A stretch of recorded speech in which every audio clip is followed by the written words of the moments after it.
Hello everyone at home and welcome to a rather weird Monster Monday, because it is Monster Monday but it's not Curse of Strahd today, and I've actually got the days right. I've not fucked up. It is Lost Mines of Phandelver today, as someone is going away for like a holiday period. How dare they? And we have to finish it off. So yeah, basically Mia's player is going away for a lovely holiday with, you know, for the Christmas period, and that's understandable. So we're gonna, since we were like a game before finishing, we're gonna finish it off today, and then depending on how the players do tonight, their characters may be continuing their story. Maybe continuing their story into a full campaign, as this was only a mini campaign. Really, it was only 5 levels worth of campaign, whereas the next one is a double campaign that will take them all the way up to level 20, depending on how they do again. So yeah, hi players, Maron, Caliban, Tobias, Mia, how you doing? Oh hi. Hello. Well, hello. I'm not bad, Polly. And to be fair, with Maron in here, this is Monster Monday. We're the monsters. And Mauron didn't kill those poor dragon people. Murderers. Wait, what? Oh, the cultists. I think he's talking about the cultists. Wait, Going back to the cultists. They knew what they signed up to. Indeed. They knew what they were doing. They knew what they chose. Yeah, I mean, yeah, that is true, actually. That was an interesting time. I wasn't sure how you guys were going to deal with that, but you just straight I'd up... certainly argue that if I was a dragon cultist and I'd gone to worship a dragon, and it was the dragon that pushed the other people to murder you, I'd be like, why am I doing this? I have chosen the wrong god. There's been some interesting talks with gods this game, actually. Although most of them have been very private and quiet. The gods are listening to you all, though, so that's interesting. Well, at least But two listen, of you. hopefully they're listening to Blaine. Sorry, Caliban. If they're not, and it's just another I'm checking for traps. No, I'm not really. The whole game, he's just... I'm not really. Oh, he just has a god in his head. He's just like a psychopath. He's not even actually a paladin. He's just a crazy dude with a hammer. Yeah. That's correct. Shit, I've been rumbled. So yeah, basically as we start today, it's pretty... there's a big political discussion that has just kind of happened with the wonderful Linen trying to steal basically ownership of the town for her own personal gain, and the party came in, and Tobias especially was a bit like, ha, fuck you.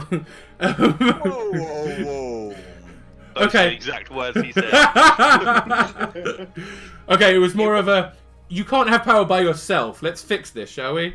No, at no point did I say that she can have power. I simply stated that this town has gone through a lot, and that everybody who's been here and has survived it, deserves a say in what goes on moving forward, because their last town master was a thieving gypsy. Without the gypsy bit, he was just a thieving bastard. It's hard to tell in some Now- of these games. She, however, may have taken umbrage because she felt that for some reason I was trying to cut her short. That is, I mean, yeah, she has taken umbrage for sure. I mean, that was entirely my plan, that she got upset and that she realises that she's going to have to power share. But, honestly, setting up a totalitarian government in an area that you want to make money out of, but not hung around in, sounds like hard work. At least if they're all bickering with each other, we'll still get our profit. Anyway. And profit has indeed definitely been promised. With the, you know, the Rockseeker brothers are planning on giving you guys a hefty amount of the profit from the mines. You've set up an alchemist in town. We haven't handed over the money yet. Okay, you're on the way. It all went horribly wrong here first. Yeah, that's true. I'm looking at the map. Apparently there's a miners exchange that we haven't even spoken to. Right, so the really funny thing, the miners exchange is such, and I'm going to scroll down a bit on the map so you guys all can see it on the map. It's really prominently pointed out there's even the Miners' Trail. And the person who owns the Miners' Exchange is a really powerful mover and shaker in the city. But to be her. you guys haven't spoken to her or like any of the miners that actually work in the mines around the area. So this is going to be interesting. When they're like, hello? However, not that mine specifically, because they didn't know where it is. They do not know that mine, no. They have been mining the local hills and stuff, so nothing as extravagant as the lovely mine you found. Well, competition is the heart of commerce and all that jazz. We're the Miners' Exchange now, bitches. No, Maron. The dwarfs are the Miners' Exchange. We're the silent partners that rake in 20% and don't get stabbed. Okay, this will do. So, I mean, yeah, that's basically where we kind of left off last time, was we got to the point where it was like, okay, they've had this really good discussion. The townspeople are all totally on board with this power-sharing agreement that's going on. Well, apart from Lynette. Apart from Lynette, who's a bit like, shit, I almost had this just to me. But it seems like you've done a really good job. The town are really grateful to you. You've basically, well, I say you, Caliban has basically gotten the ownership of Tresendar Manor, although the entire party was promised it. How that worked. He just kind of, it's his now, isn't it, Caliban? That's just kind of how I roll. He rolls, yeah. I want something, I just tell them that it's mine, and then people give me things. It's actually worked out surprisingly well for him, like, putting it like that. But who promised it to you? Is it not the corrupt townmaster that fell flat? And did you get it in writing? No, but, you know, I wouldn't lie about that. I'm a servant of God. Oh my god. So basically, as we start today, we're going to jump back into the middle of this discussion. Well, towards the end of this discussion, really. Everyone seems to be cheering.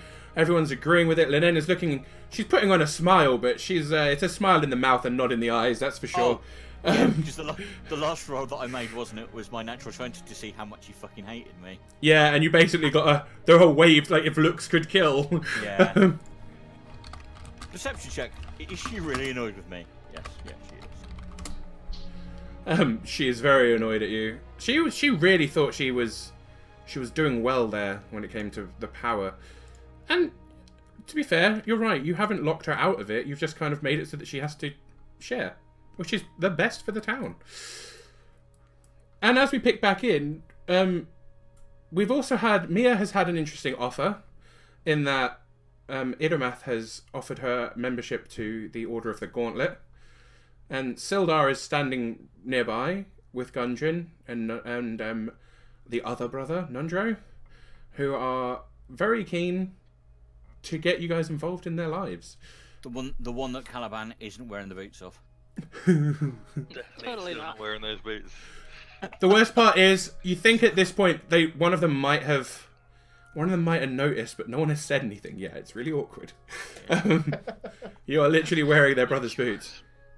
But it's a beautiful poem. I'm sure it's forgiven. So yeah, as we start off, the townsfolk are pretty excited. They're cheering. There was a beautiful like funeral basically just then. It's kind of a bit of a weird moment that you have all got this excitement going on right after the funeral, but it's an understood statement. You guys stepped in and fixed things basically straight away. And yeah, as we pick up, you guys are going to be stepping straight back into it with Sildar walking over to you. The Rockseeker brothers kind of let him go. They don't leave their they don't leave the side of the coffin basically. Now lovingly inscribed with runes, thanks to Caliban. Did a very nice ceremony. Very good thing. Sildar walks over and bows his head slightly. Well, that was certainly a spectacle. I'm going to turn around to him and also... is sister Garelel still stood next to me? She is, yes. So, it's two people who know this town quite well. How likely should I make sure that my door is locked from Len's knives this evening? I don't mean her personally, but she owns a lot of them. The sister kind of laughs out loud. Garel laughs out loud, whereas Sildar's a little bit more... It's more of a smirk. And he answers before she does with, while she is definitely not best pleased with you, I actually believe that you are safe. I think you're too high profile for anyone, in this town at least, to come for you. Ugh, that sounds horrible. No, to be fair, it's more a case of...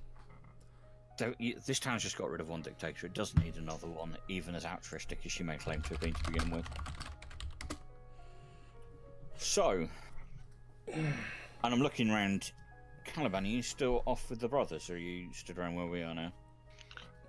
I'm stood around here, I think. Yeah, I think he stepped away to give them a moment, if I remember correctly. So what the hell is the plan now? We'd hoped to bring the Black Spider back for interrogation. However, someone higher up his chain of command, not anyone I believe that you would have to deal with directly at any time soon, took umbrage and has basically killed off their minion. The Black Spider won't be back, but we didn't get the information we wanted from them. Ah, the Black Spider was working for someone else. Drow politics aren't something I know particularly well, but I imagine if you think about it, there's always someone higher up the chain. But I believe that the Black Spider's work here was his own. That's an interesting piece of information, if nothing else. Thank you for letting me know. It's a shame that we can't ask further questions. If you want to get involved in theology with the good men, you're more than welcome to. No, well, I appeared to be some female drow elf cleric, and I think that's how it works. That the females are the nasty, horrible leaders, and that's all I know. Well, yes, it is definitely a matriarchal society. It's interesting to know. As far as we were aware in the local area, we believed that he was. How did you put it? One of the top. He was top of the payroll. But this is disturbing, to say the least. We didn't realise we were going to have an all-out issue with the drow. I don't think you are. I think this was an independent piece of work that he was involved in. However, his failure was noted higher up. And whether or not they have the same interest in it, it was simply to make sure that he didn't give any information about his people away under interrogation. Cutting their losses, as it were. So this was directly made to silence him. That makes sense. Yeah. Do you have any other leads? Well, this is the thing. He was our lead to... And I'm looking over at Mara and Amir, and if they're still around. For a number of us, this was ideally a lead to something else. With him gone. Not really. I think locally, your matters are more... What do you think, Mauron? Mia? Well, like you say, the Black Spider held information that at least 3 of us would find very useful, but with him gone, then don't really know where to go next. Indeed. We're after an entity called the Spider Queen, but she doesn't seem to have any interest in this town anymore. Sildar's eyes have opened wide, as have Sister Carael's. Let's not jump to conclusions. Maron, I was trying to be circumspect. For me, I know that's difficult. However... So, Sister Gariel's the one to speak now. I'm sorry. Are you insinuating that the Chaos Queen is walking around? Maybe? Insinuating is such a narrow term. Saying is a little bit more accurate now, and I kind of look at Maron in a kind of, well, thanks for that. I shrug my shoulders. Indeed, we've run into her twice now. And you believe her to be, and they both take a look around at people and keep their voices low. You believe it's actually Lolth herself? Well, in the first instance... It can't be, can it? It can't be. Yeah. Come on. Caliban's correct. We haven't technically got proof that it is. Although However, I don't know many entities that can appear in our realm, take an enemy, disappear, and reappear 10 minutes later. I mean, I could do that. I just choose not to. How do you guys travel around, right? well, technically I can appear over there, but I'm not going to do it because I'm. Exactly. Aaron and Mia, when we met this individual, that is, let's suggest at the very least that she's taking that name, whether it's hers to take or not. She was trapped behind a protection. She was. Someone's doing some furious typing. Apologies, that's me. That's all right. She was trapped, to the best of our knowledge. Unwittingly, a number of us had gone to rescue missing compatriots or family, and we discovered them dead and an individual conducting a ritual over their bodies. We weren't aware of any other things going on, but it seems that he was possibly more of her captor or jailer than her aide. And when we sought vengeance for our fallen, he stopped his work, and she may or may not have taken advantage of that. Wow. I foolishly took you as relative newcomers to the adventuring life when you arrived here in town, and genuinely we are. Well, you've encountered more than most I know who have spent a lifetime serving the greater good. This is nothing about the great good. Sister Gariel literally laughs. We were played for fools, and the three of us at least, and Caliban has joined us through his desire to speak to the Rock Seekers. The three of us have unanswered questions from her, or from it, or from whomever. I don't think any of us like being taken for fools. No. No, indeed. I've already experienced what happens when you think you've been taken for a fool, the sister says, rather spitefully. Whoa, whoa, whoa now. That's unfair. That was information freely given. Oh, you didn't mean me. Sorry, I thought it was all about me. And yes, the same entity, or the same individual, be it priestess, be it something else, decided that they didn't want the Black Spider talking to us at any length. Took him away and brought back his corpse. And I'll slightly open my bag to go. Yeah, and there's the head in there. Ah, indeed. Now, if anyone can speak with dead, that would be delightful.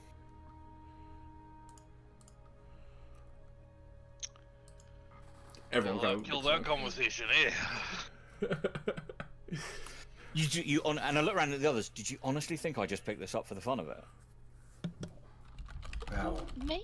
I mean, wow. Odd you're a pretty closed book, Toby, so, you know. I mean, Who you knows what to probably think had your when you're reasons. Sorry. Sister Wow. Sister Garael looks a little nervous and uncomfortable, but eventually I can cast that spell. How familiar are you with how it works? Caliban? Not familiar at all.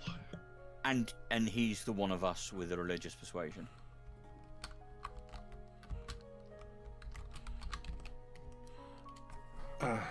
Well, essentially, I can cast a spell that will let what's left of him speak, but he will only be able to answer 5 questions maximum. They come as pretty curt answers. And if it recognizes you, which I believe this one is going to, as someone that it doesn't like, it may not necessarily tell the truth. In all honesty, if the individual that we've met is either a priestess or in fact the goddess of his religion, I have no belief that he's going to give up any information on that at all. I'm simply saying that the head is here if people want to discover if his clan, his race, have any more interest in this area, or if it was him and him alone.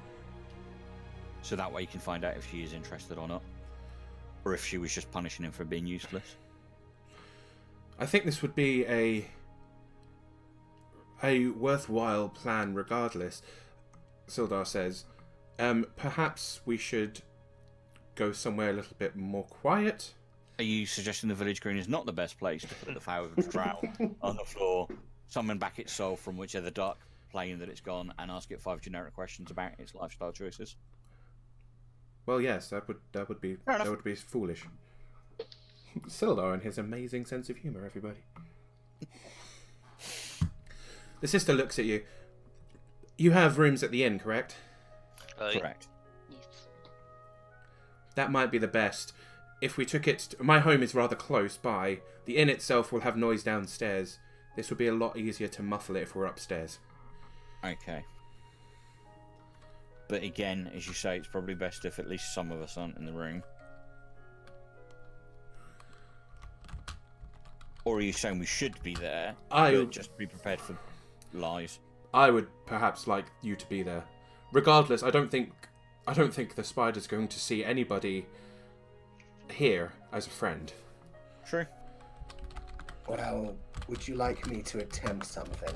Oh, for the first time that you said that, Maron, that doesn't actually scare me. I don't know what you mean, Toby. I'm nothing if not helpful. And with that, I'm going to put my right hand on my face, use my mask of many disguises, and try to turn into the Spider Queen. Wow. Wasn't expecting quite that level. I thought you were going to go with cast. No, I expected friends Mask of Many are Faces, but I expected random drow number 1. Yeah, that was Here I am.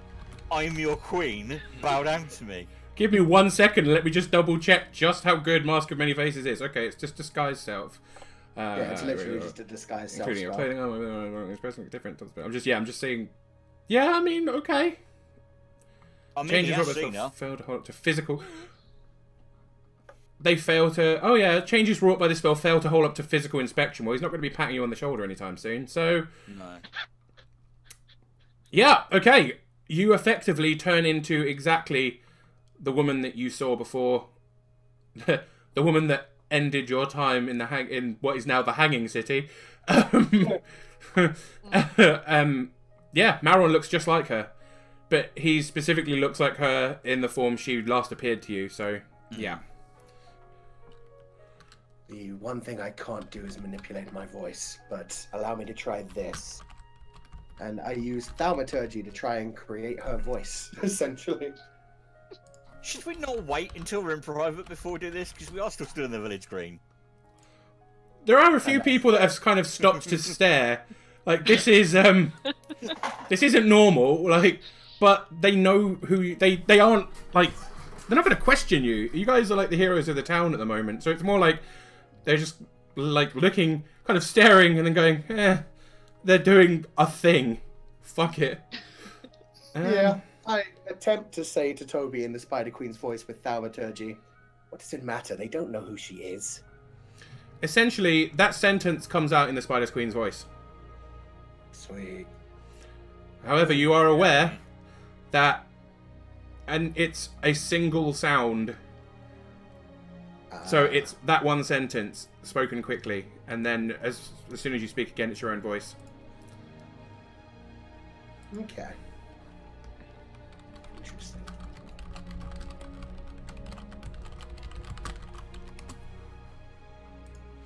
But you do manage it. Okay.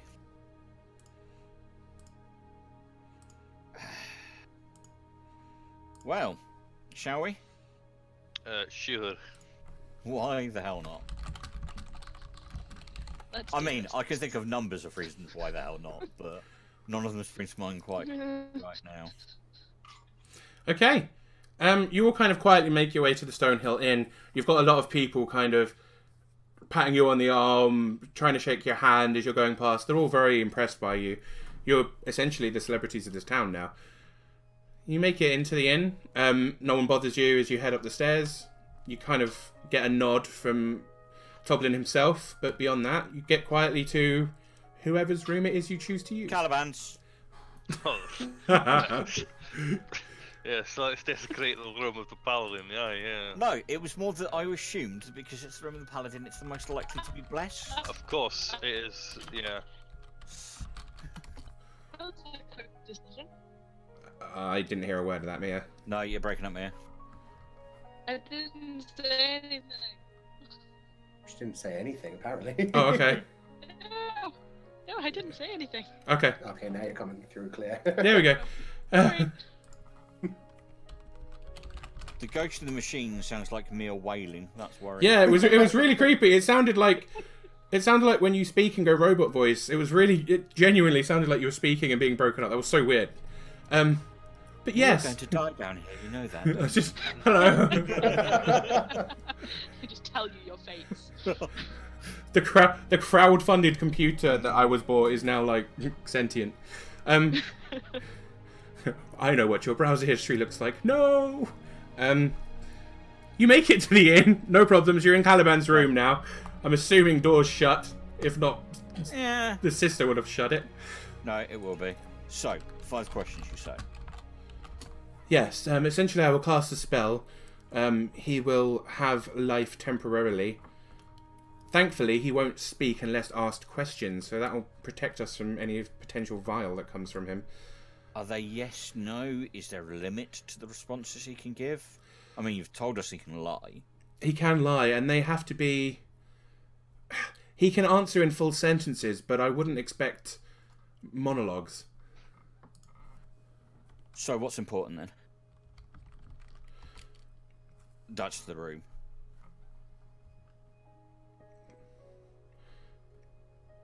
He asks Maron, Mia, Caliban. Good question. That is a good question. I mean, I don't need to know anything from him. I don't think. I don't, you know. Oh, okay. So, if we're looking for non... Okay. More I urgent... suppose we need to find out what the Spider Queen wanted to know from him before she made sure he couldn't tell us anything. Cut him up. Aye. So, now, that's obviously going to get... He might have an issue with that because we're asking him to tell us what she wants. Which obviously still got his connection to her. So, I agree it should be on the list. But, if we're starting simple, working more complex, in the likelihood that he's going to tell us to do one further down the list, I argue we start with something simple about... Oh, hang on. Mauron, how the hell are we going to voice a question about what do you think... What did I ask? How are we going to ask what the Spider Queen asked him if you're dressed as the Spider Queen going, what did I ask you? Surely his response is going to be, well, I told you that. I thought like this, and I turned to Toby and walk up close to him as the Spider Queen. Did you really think I would let you die that easily? Tell me, what did I tell you not moments ago before I ended your life? Okay, that might work. It's really creepy. It is the drow woman's body, but it is very much Mauron's voice. Of course, I'll try to do that in her voice. It may just take a few moments. So, first of all, though, do we not ask, does she give a shit, you know, with him gone, does anyone care about this town anymore? Or this area? I, for one, would like to know what his plans were for the Spellforge. Okay. Sildar pipes up. Don't get me wrong, it's obviously a very powerful artifact that could be used for many different reasons, but I'm curious as to what his plans were. So what were his plans? With him gone, who's going to pick them up, if anybody? As in his plans. Yes, that's a fair question.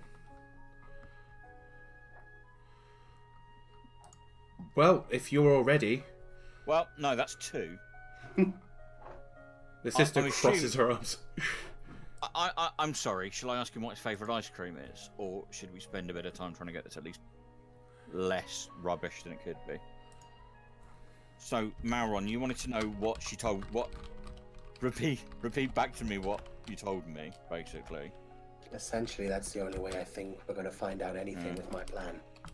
think we should go with that first, and whether that works or not, I'll end the spell and we can have a go at him the normal way.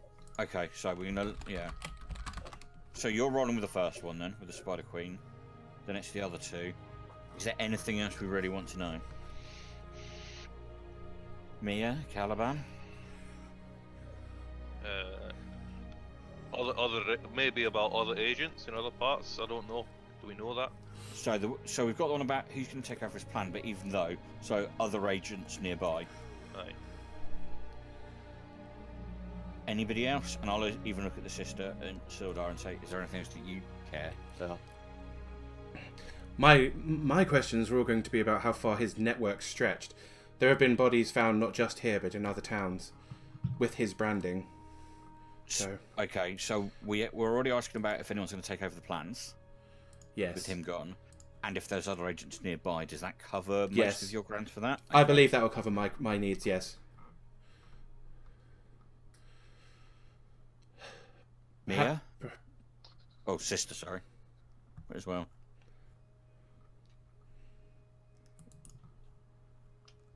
Mia, do you have any questions? Well, we can't exactly. Mia, you're like completely broken up. I'm afraid. I'll try and refresh. Yeah, cool.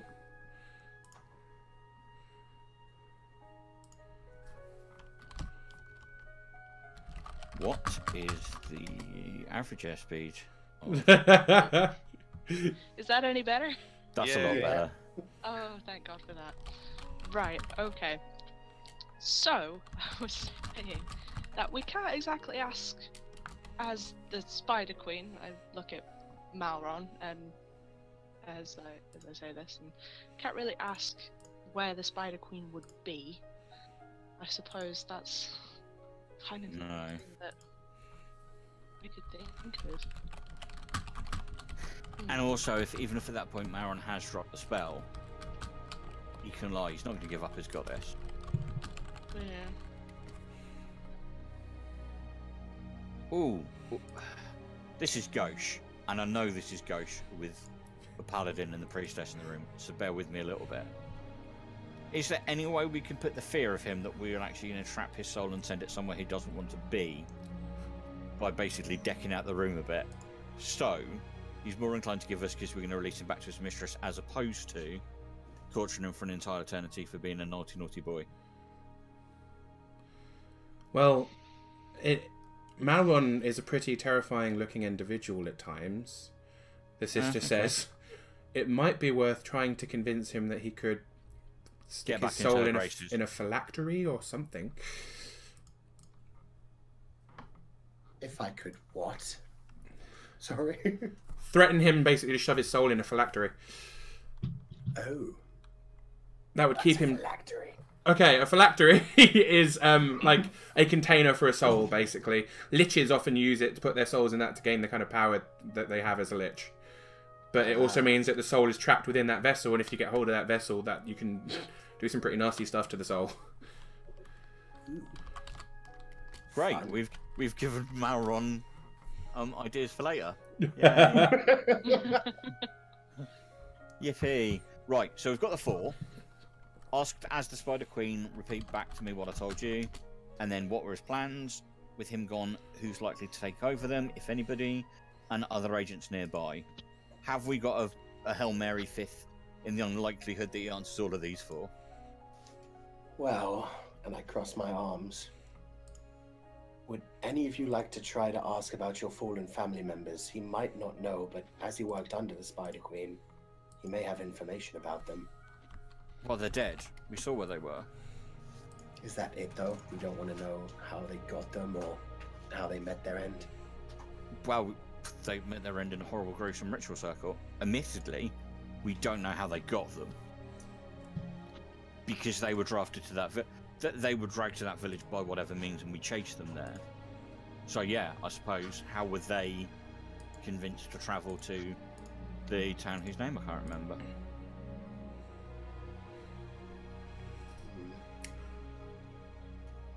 The DM is currently trying to remember the name of the town that that he literally wrote. Shit. Yeah. I literally made that town. Oh my god. I'll be back to you with that later. But yeah. Call it the Hanging. We'll just call it the Hanging City for now. I will remember the name at some point. Then yeah. If it feels like a moot point, but I imagine that would it would help. It would help me, I suppose. And if you two would get some solace out of knowing how they ended up there. But I think that, without wanting to sound noble and nonsense, that's the least of our worries, because that's already happened. But yeah, I agree. If we've got nothing else moving forward to answer, then no, Maron's right. Maybe putting some pieces together of how we ended up here. So yeah, maybe how they got to Carth. That was it. Carth, thanks. That was really well remembered. Yeah, thank you. I'm going to take credit for that, DM. Oh, they can't see what you type in D20, can they? Oh yeah, they can. They, I have it show up as a window because I figured they might want to see your rolls, like when you make critical failures and stuff. And sometimes you guys type like actions or certain side conversations, and they might want to see that too. So sometimes you inadvertently whispered to Maron about Stephen Gypsyism in there, and no one is supposed to see it. It bothers me because it's hard to tell just how much a whisper can take. Because if it's a sentence more, it's just a whole fucking reveal to everyone thing. It's really annoying. But yes, okay. So they kind of, she kind of sits down, prepares. Yep. She holds out her hands either side of the head. They begin to glow a deep purple. As she opens her eyes are also glowing with this purple energy. And she speaks very quickly in Abyssal. Simple kind of stuff for people that speak Abyssal. It's more of a calling back of his soul. Essentially the idea that it's going to be trapped within its own body until we are done with it kind of thing. It's pretty nasty stuff. And if anyone would like to learn more about this spell, they can roll an Arcana while she's doing it. But I am going to tempt that because I do know Abyssal. That's that's cool. Yeah, that's not bad. So essentially, yeah, you will know immediately this is a 3rd level necromancy spell, and you've got what is essentially a woman who looks like a nun using necromancy, which is again more. No, that makes a lot of sense considering the fact I've spent some time with her. Yeah, Tobias and Mia will both know that because it was a 10 to figure it out. Hey. But yeah, so it's not his entire soul. It's essentially an animated spirit, but you can definitely threaten him still. And yeah, as she finishes, she takes a big deep gasping breath, and so does the head. Its eyes now glowing with the same purple energy that has now left her body and entered it. I'm going to stand behind them so that I'm not visible to where it's looking forward. And I assume Maron has stood in front of them, and I'm just going to give her a nod. Her. Yeah, I'm right in the front. Okay. Does its eyes look around or anything? It does. It looks around a little, but pretty much all it can see in front of it, and it can't, happily turn around or anything, is you. Sweet. So knowing I can only do like one sentence per 6 seconds, I'm going to start with, did you really think I would let you die that easily? He lets out a bit of a gasp, but doesn't speak beyond that. Unless... Oh no! Ha! That's a question you bet. I assumed that I would be rewarded for the work I had done. Fuck. Question 1. Question 1. Fuck Come on. Some genie bullshit right here. This is some genie bullshit. But Sister Gariel is literally sitting there behind him, like, hands on her face, like, what the hell has he done? Tell me, what did we speak of when last we were together?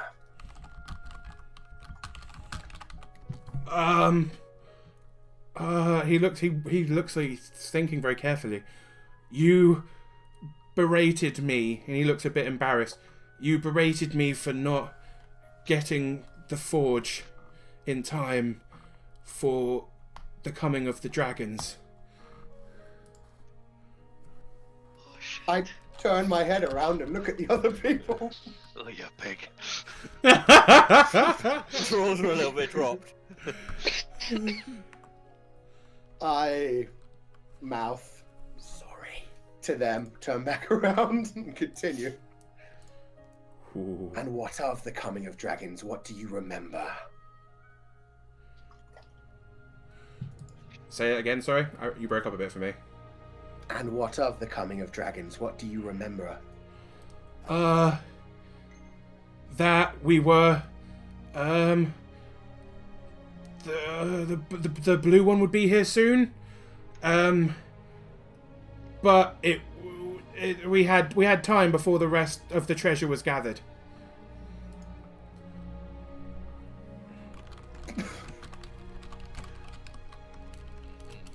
Okay. I'm going to do the kind of a hand motion behind the head's back of kind of like rolling with it and pointing at Maron and shrugging as if to kind of go, Good luck, "Well, buddy." let's go with it now. Yeah, this is pretty much more important. Okay, I'll continue. It sounds like you're remembering well. Continue. What other treasures did we need? We never really got into that much detail. You said it was a need-to-know basis. He's genuinely sounding pretty scared. That the dragon would be here to collect anything we made from the forge, because we couldn't move the forge itself, but the quicker we got it, the more we could produce to placate it. Is placate the right word? That's a really word. I type it a lot. I write it a lot. I never really say it. Yeah, placate. It's It's such a weird word to say. Anyway. Placate. Placate! Thank you. Okay, yeah. Is it cake? That's what I was like. I was like, no, it's a C, but it's a hard C, I think. But anyway, yeah, go ahead. That's what I'm saying. Like, I said it out loud. I'm like, wait, that's not the right word. Placate. the blue dragon. Okay, well, I turn my head around again. I'm mouthing. When? This is working. And then making flapping motions with my arm. That's how it helps. Helping! And you failed. How long is it until the blue dragon arrives? We only had a matter of days. But it wasn't exact. It was never an exact thing. You just said we had to do it as soon as possible, and the more we got, the better. Oh, we're fucked.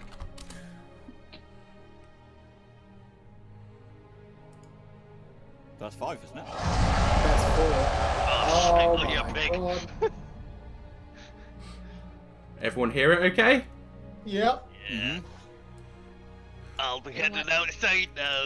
Quickly grab the sides of the head and just say, and who else in this region is working with you? The head looks actually genuinely scared from the roar. The cultists, they were supposed to be helping us, but they disappeared. They never came back when they went off to go find something. Oops. Now I feel good about this. Well, that's the first question. I'm sprinting down the stairs. That was a lot closer this time. I'm sprinting down the stairs and heading to the town green. I'm going to go look out the window now that the spell should be ending anyway. The spell ends, and as you kind of lose your focus, you also kind of, your disguise drops away. He looks up at you in like complete abject horror as the light fades from his eyes and like everything goes a bit more limp. Pop quiz. Did we go to sleep after coming back from the mines? No, we did No. not. We are fucked. You are fucked. You did not go to sleep. Nope, that is definitely a thing. It's the same day. I still have 1 3-level spell and all of my health, so I'm good. I have none. It's the same day, isn't it? We literally just left and came back. And this is Yeah. the same freaking day. Yeah, this is only a few hours after we got back to town. Yep. Yeah, I'm sprinting to the village green. Same. Literally kind of... Sorry, go ahead, Mia. I was going to say, I'm kind of following them slowly, although I will hold my hand up. I'm assuming we heard a dragon roll? Oh, did you not hear it? Yeah, I don't actually. So. Fair enough. Okay, so you can't hear the thing. Yeah, there was a massive dragon roar. Terrifying. It kind of, the first dragon roar seemed to be in the distance. It was definitely loud enough that you knew it was not that far away. The second one, the window panes shook slightly. Like, that's how close we're talking. And as you run outside, well, I mean, I'll tell Maron first, because Maron's opening the window instead of going outside. Maron, you kind of look out the window, and there is a fully, a blue dragon, much larger than the one you found in Thunder Tree. This one is a full adult dragon at least. And it basically kind of, the claws of its wings scrape the roof of the inn as it lands in the village square. Oh, shit. Say what? And on that note, I'll move you to here. From the window, I think. Oh my god. Now, You're gonna die. the picture is kind of a purpley black, but that's a blue dragon, everybody. Sure. Because for some reason all the blue dragons cost money on here, and yet you had every other colour that was free, and I'm not entirely sure why. But there we go. Dragonist. The dragon has landed, full on landed, as you come out of the gate, they come down the stairs of the inn. How do you want to play this? Do you want to, is anyone going to attempt anything, or are we going straight into battle? Seriously, adult blue dragon. Adult blue dragon? We haven't slept. Nope. I am actually going to try and I'm going to try talking to the fucker first. Kiss his goddamn ass, Toby. Hardly. Okay. But I'm not going to be In the rude. meantime, I'm going to step up to Caliban and it's like, do we have any loot that might placate this thing? Okay. I mean, sure, but Fucking it's a placate. dragon, you know. Yes, but dragons like treasure, don't they? I think you're totally speaking to the wrong person here. You don't even realise it. Right. Tell me at what point this all goes horribly wrong. Okay. I haven't got my sword drawn. Okay. I'm literally going to stand in front of it. I'm guessing none of the villagers are around. I mean, as you're running down the stairs and as you come out, you could see them fucking scattering. There are still a few out here, but they're on like the periphery of the square. None of them are particularly loitering in this area, right? 2 of them are. Who and where? The Rockseeker brothers. The Rockseeker brothers are standing next to the coffin. They're kind of trying to lift it currently. It is approximately... Oh, in fact... Right, in which case, I'm approaching from this angle. Okay, kind of steering it away from them. So yeah, Caliban, where that coffin is, there's also the 2 Rockseeker brothers right next to you. I don't know if you can see that. Okay, yeah. I can see the coffin. Can't see the Hence why I said where I'm approaching from. assess. I'm going to move it back. It's back a bit. Right there. Just moving it so people at home can see it on the map. So yeah. You approach it. He's looking around. He's kind of landed and is sitting much like a cat. Looking around, rather poised actually, quite elegant. And then you do catch his eye as you're coming closer than all of the other people that are running away. I will, in my best courtesan shit, this is how my family did this kind of bullshit, going to give a bit of a bow towards it. It smiles. I'm afraid that the individuals that you are expecting to make a business arrangement with have misled you, Great Worm.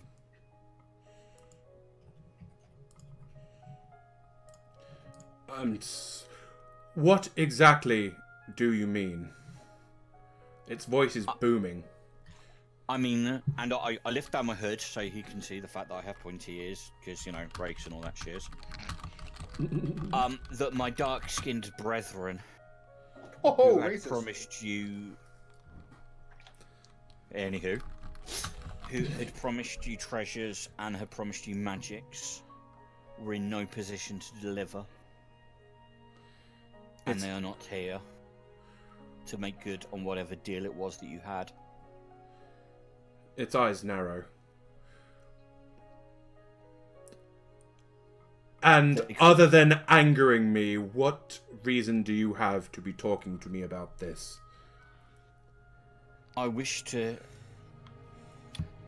With none of them available, I was wondering if a simple renegotiation was possible. I mean, don't want to waste your time. Oh, the arrogance of mortals. Please, do speak. Explain to me what it is you could give to me. Well, as we're not fully aware of the deal that they had with you, or intended to have with you, this village isn't worth your time. It isn't worth your effort. The people here earn a pittance. The very fact that the drow brought you here, you know, look at it, the place is run down. The fact that the drow claimed that there was great treasure for you here is in itself a deception. I, however, care for some of these people here and don't want to incur the wrath that the drow will have brought upon them by misleading you. So my question, and my bargain with you, is what would it take for you to forget that they have upset you and to placate you and feel that your time hasn't been wasted? And leave these idiot mortals in peace.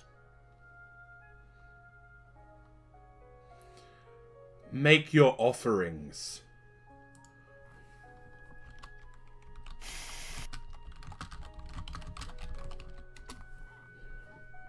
We shall see if you are worthy of a bargain with the one I serve. Oh, so we're both middlemen in this. I'm hoping that was an OC comment. Yeah, no. Well, Okay. I'm not that much of an idiot. Yeah, calling a dragon a middleman's probably not a good shout. No.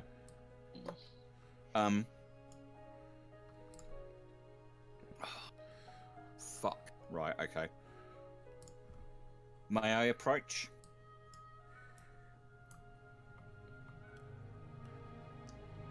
You may come within 10 feet of me and no closer. I know how far those toothpicks reach.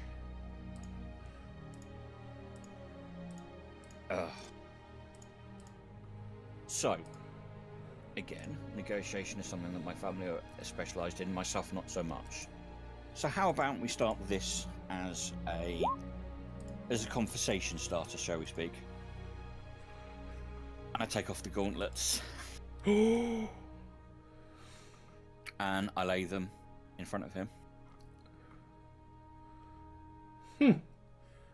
These are finely crafted and well enchanted pieces of armor. As my clothes are starting to obviously shrink on me, I imagine, pretty much so. Mm-hmm. Oh, he can absolutely see there's something very special about them with how your body changes when you take them off. These are a worthy beginning, to be sure. You know value of items. This is good. As I say, this town isn't worth much to you. It isn't worth your effort. However, your time has been spent to come here already. This is to make sure that it isn't done without... that it isn't fully wasted. And I reach to my side. And I get Lightbringer. Was that what it was called? Mm-hmm. Sure. Yep. And I lay that down next to it.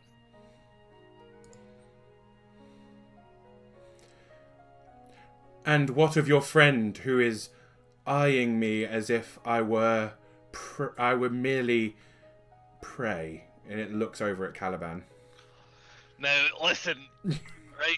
So, I know that you're not my friend and I'm not your friend, but I'm not naive enough to think that if we go toe to toe, I'm going to be able to chop that beady head off. I know you'll gobble me up in one big swoop, so I'm just going to stay here and mind my own business. If each of the people here offers me similar, I will depart. And it kind of swoops its tail forward, scooping up your items and pulling it over to it. when you say each, does mine not count for 2? As I say, this is a poor town. It is a very poor town. We have done slightly better than others, but you have the majority, if not all, of my wealth. Material wealth is not a concern to me. No, I mean is in that is all that I have that has power. And what do the others offer? Hence my inquiry as to whether this was... Can this... Some are not so lucky as me. Can this not be enough for 2 of us?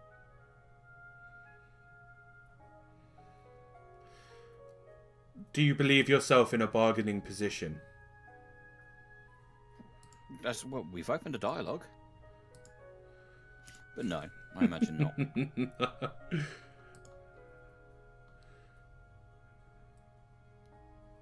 I will accept this as 2 tributes. I take off my magic rapier. I'd love it on the ground next to it.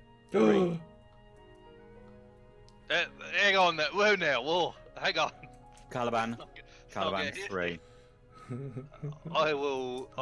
One more amongst us, for there I are only will 4 of us. take out Hugh and chuck it, not at him, over to you. like here.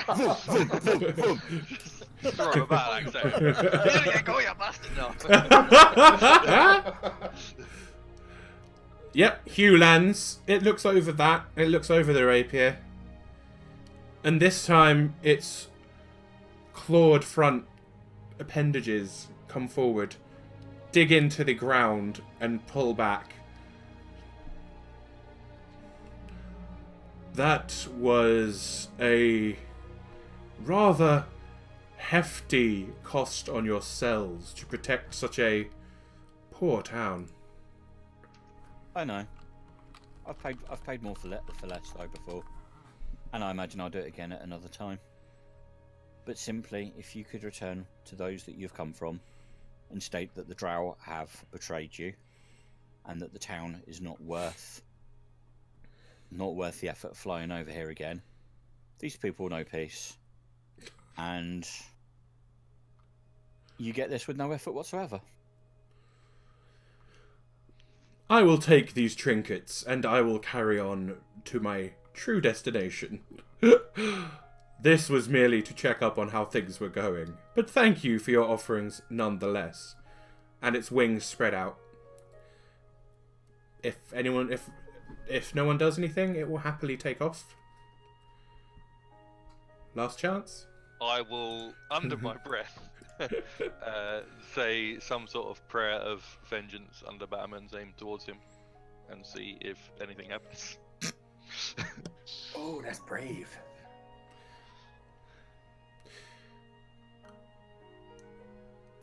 Yeah, Caliban, you straight up hear a voice. He is an enemy of mine.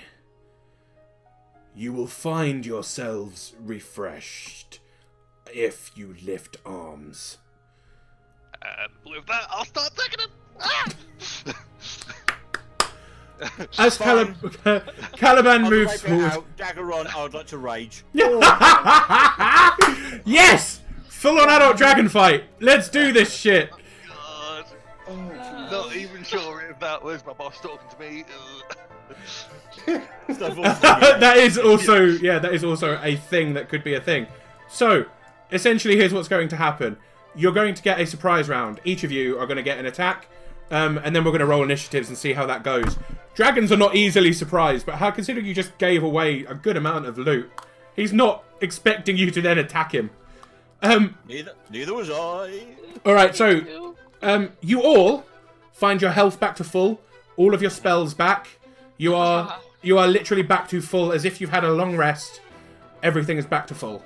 Oh shit. God damn. I like Bahamut. You will also find that on this first attack, you attack with advantage on each attack. Do already. You do already, indeed, Tobias. Yes, Mauron. The thing that I was preparing, as soon as he attacks, can I activate? Oh yeah, absolutely. You had that readied in case anything went anyway, so yes, you can do that. Yeah, I cast fly. Yeah, you're essentially flying. Basically, as soon as Caliban makes a move, and the dragon makes a move to go, you are out the window. As soon as I see Caliban move forward, I'm like, right, fine. Yep. So essentially what's going to happen is Caliban's going to get the first move, then Tobias, then Mia, then Mauron, because Mauron's got to come out the window anyway. But Hell yeah. it's almost as if I was ready for Mauron here. There we go. Token, and you are flying, my little friend. Senor. Wait, oh, Mauron's there? I thought, who's this guy? That's Sildar, who has been kind of... When Caliban, when you started creeping forward, he was also kind of moving with you. Sildar is here for the fight as well. So yeah. Sildar's a good guy. We're going to need him. Oh, here we go. Okay, so... We're getting the surprise round, and then we're rolling initiatives, yeah? Yeah. Okay. So it's starting with you. Caliban. With me, so I will. Hang on, what's my? Let's just attack him here, I guess. Yeah, sure. So I'll go here. Do we get a full action, bonus action? Oh yeah, full surprise round. I will use Vow of Enmity to get advantage. I know we get it now, but forever until he dies or I die.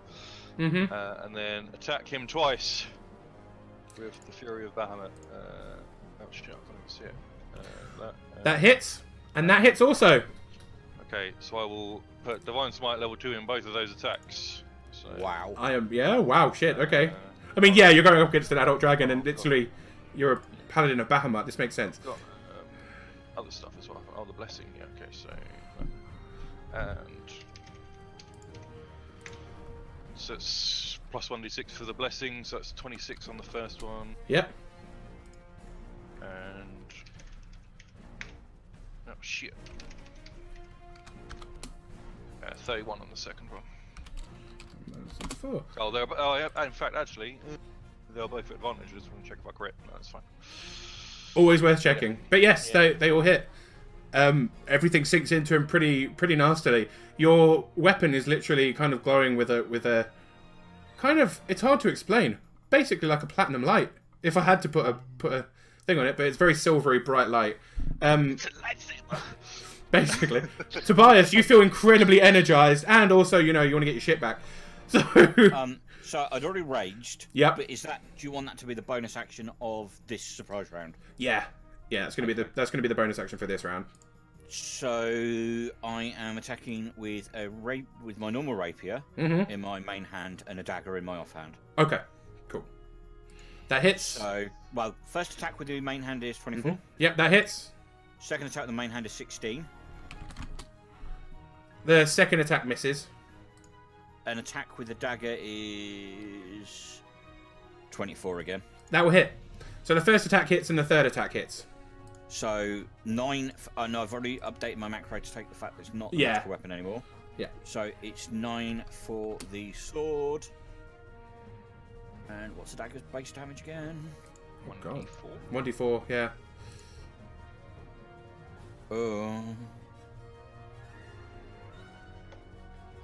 Sorry. It's alright. 1d4 plus... What am I rolling as a plus? This is what happens when you throw your magic items away. And you have to remember what your actual kids use. And... What? 1d4 plus 5? Sorry, I've somehow it shoved all the way up to the top. And 7 for the dagger. Yep. Yep, that's cool. And movement. I'm not stepping out of its line because I'm not a freaking idiot. But I'm going to the other side of it. That's fair.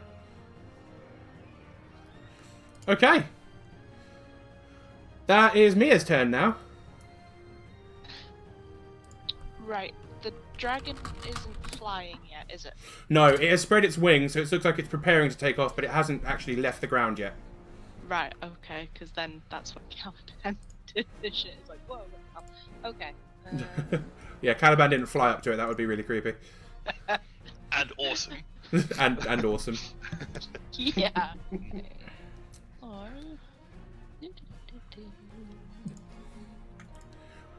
I like the background music. good music. I have to be really careful with the music I use now, because so many of them still claim copyright, and it's like, you've put it on here for free, it's fair use. No, YouTube is just messed up, man. Oh yeah, no, I know. Oh, yeah, what they did to you was absolutely fucking ridiculous, Koo. It's not just me though, everybody gets hit for ridiculous shit. I know, but they got rid of your entire channel with like over 10,000 subscribers and shit. It was ridiculous. Yeah. Without warning. Oh, sorry, I have rage moments. Rage. Rage like a barbarian. Okay, so centered on here from where my arrow is going. Yeah. I would like to cast Fireball here. By all means. Do. What is your saving throw, buddy? Oh, it's 5. Ooh, And nice. Must make it. Oh! I'm afraid it makes it. Still 16 points of damage, though. Yeah, and that's still a good time for a critical. I mean, yeah, it could have been worse. It could have been a critical attack. Yeah. But yeah, no, your fireball hits it. It kind of ducks its head down a little bit, and the fire kind of rebounds a little off its scales. But it does take the damage. Excellent. Anything else, or is that you done, Mia? No, that is me done. I am not getting anything anywhere closer. That is fair. Mauron, it's you, and then it's going to be Sildar, and then we're going to roll initiatives. I'm going to move 45 feet to there, plus 15 feet upwards. Okay. So I assume, like I was probably like 10 feet in the air being on the pub. But I don't know if that comes into play. Anyway. Oh yeah, no, you came out of the first floor window. Yeah, you came out the first floor window, so you're already 10 feet up. Like a boss. Oh yeah. With my bonus action, I'm going to cast Hex on him, and I'm going to give him disadvantage to Wisdom saving throws. Interesting. Okay, yep. Hex is cast on him. I'm going to cast Eldritch Blast for 2 hits. Go for it. Remember you've got advantage as well. Oh, so that's the first one. 20 for the first one. 25 for the second one. So yeah, both hit. 1 damage. 15 Nice. straight up. Plus 6. Shit. And 6 plus 5. The dragon is like roaring at the moment, and it looks skyward, and just as it does, an Eldritch Blast hits him in the chin, and then another one hits his left horn and chips it. Literally breaking his horn in half, part of the horn falls to the ground.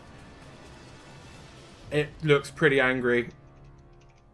Not gonna lie. That's my turn. I don't even have a smart, quirky remark at this point. That's my turn. Sildar pulls a lance off of his back and rushes up to here. And is going to make his attacks. Yeah, he's going to make 2 attacks. And he does it with advantage too, so I'll double check that. Yep, that one hits. And that one hits. Okay. What damage are we doing? Because I did not check what damage I'm doing with that. I am doing... D8 plus 1 twice. Okay.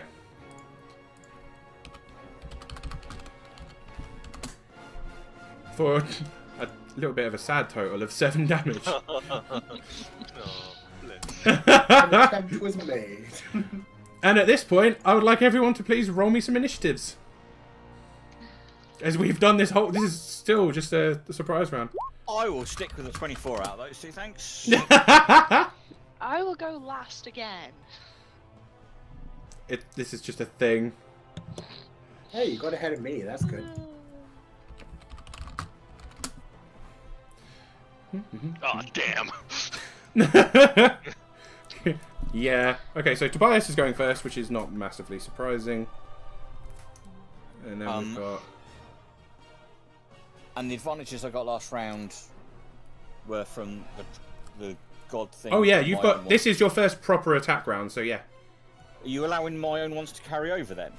For this one time, yes. Because otherwise you're losing a bonus from a god. So yeah. Yeah. You're Okay. welcome. Thank you very much. Yeah. So first attack with the sword is 24. Second attack the sword misses. First, an attack with the dagger is 24. Oh, sorry. Doesn't affect the dice rolls, but bonus action first. Yep. I want to do a Laura Bailey. I completely forgot. Okay. I'd like to cast Hunter's Mark. That is absolutely fair. It doesn't affect the damage. No. So Every round for her. Okay. And it's kind of right. So, sword. First, what? Ah, right. I did the macro different on that one. My apologies. So, ignore that. So the first one is 9. Okay. I thought I'd done the macro as something That's right. else. That's okay. Clearly not. Okay, so 9 damage from the sword. Yeah. Why you not let me?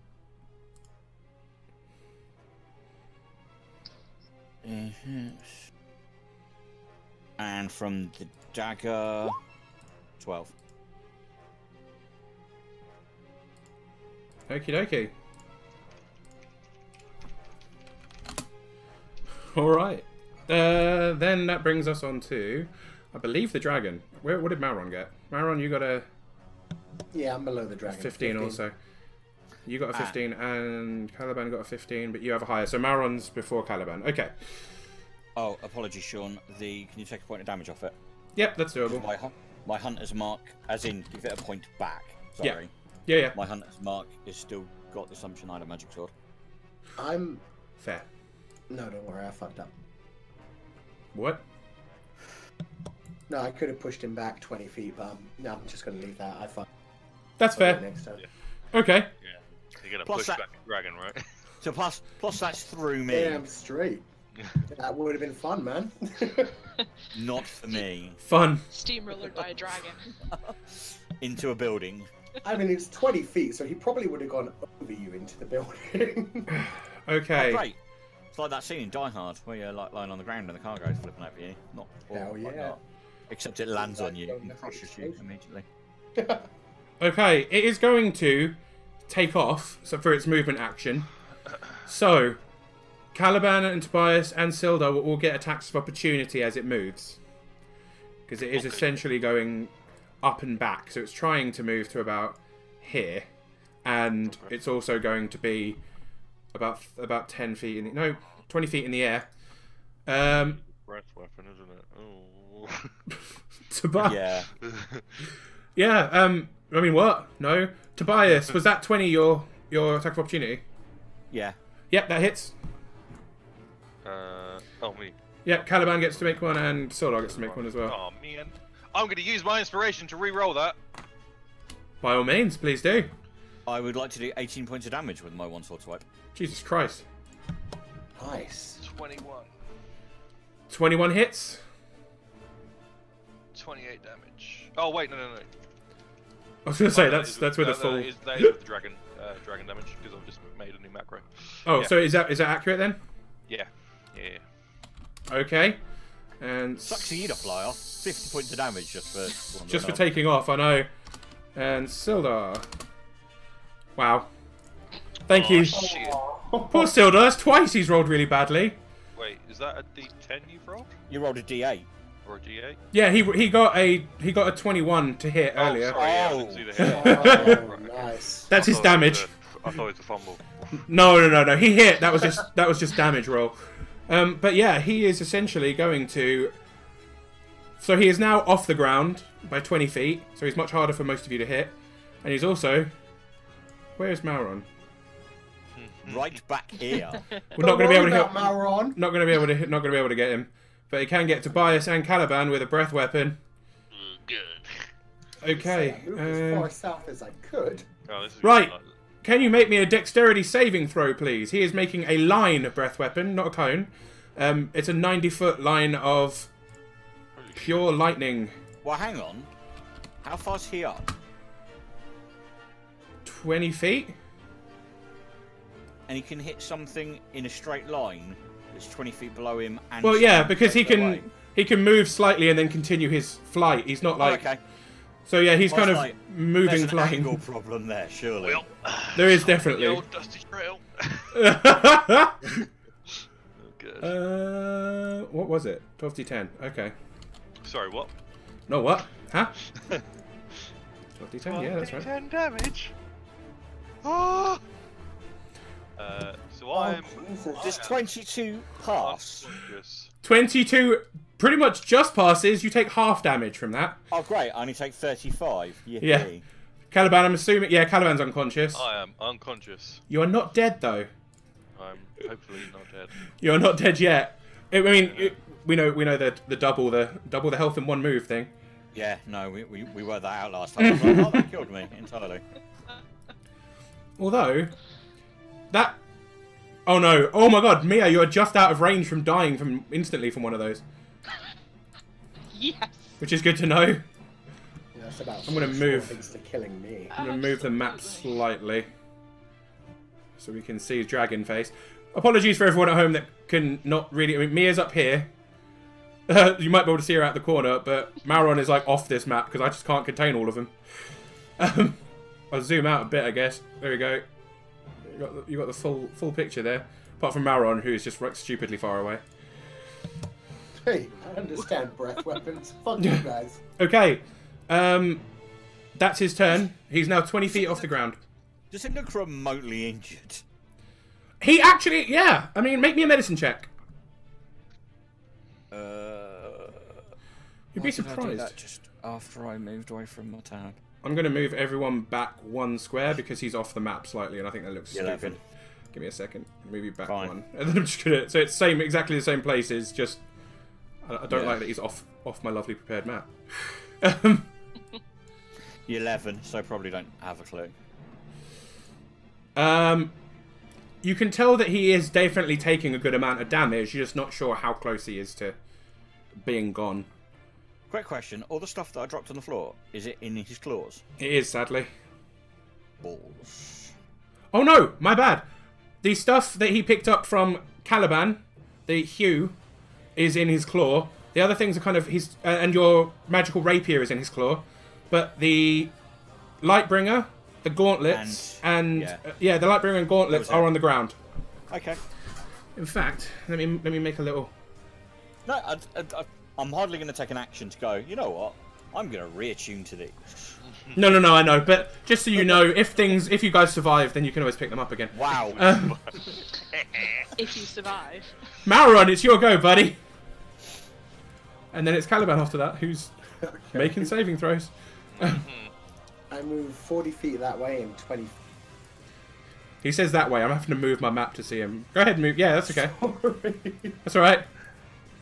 And I am technically about 30 feet above him now, despite his 20 feet. Yeah, he's up 20 feet. You're up 50 feet at the moment.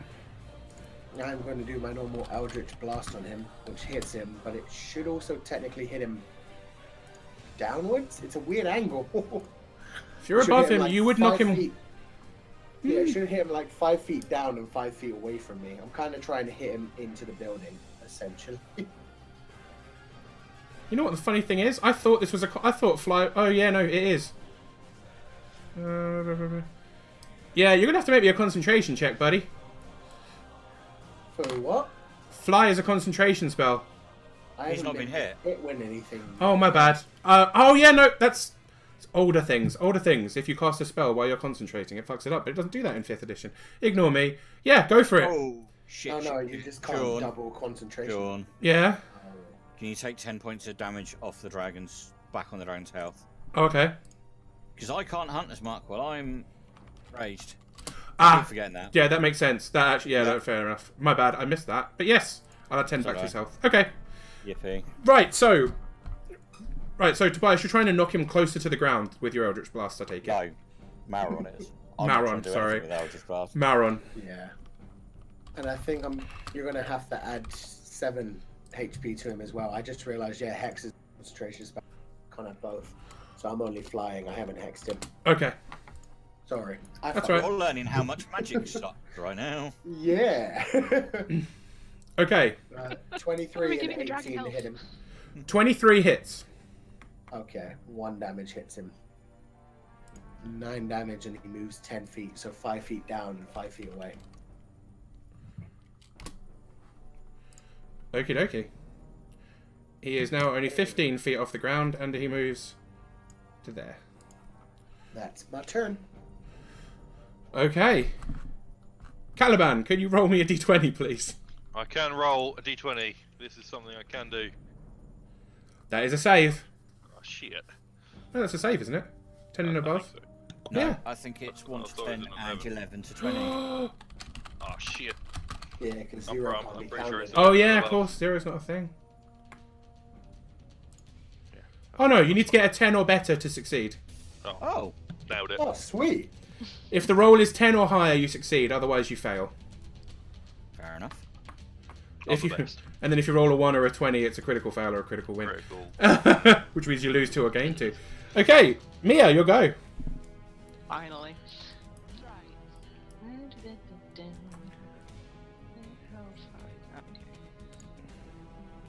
So, centered there. I'm assuming I can. Is this a tent here?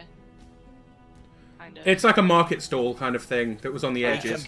We can buy you buildings. Yeah.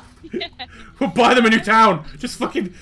I Yeah. wasn't meaning about destroying it. I was meaning if the dragon is flying, I can see it over top of this. Oh right? god, yeah, yeah. No, that's like a market stall. You can definitely see it above that. Okay, good. So, centered on here, please. I would like to cast Fireball Yeah, again. go for it. 28. See if he makes the dex. Ah, fuck. Yes. Okay. He 14. takes 14. Well, He takes 14 points of damage. Give me 1 second. I need to just find a thing.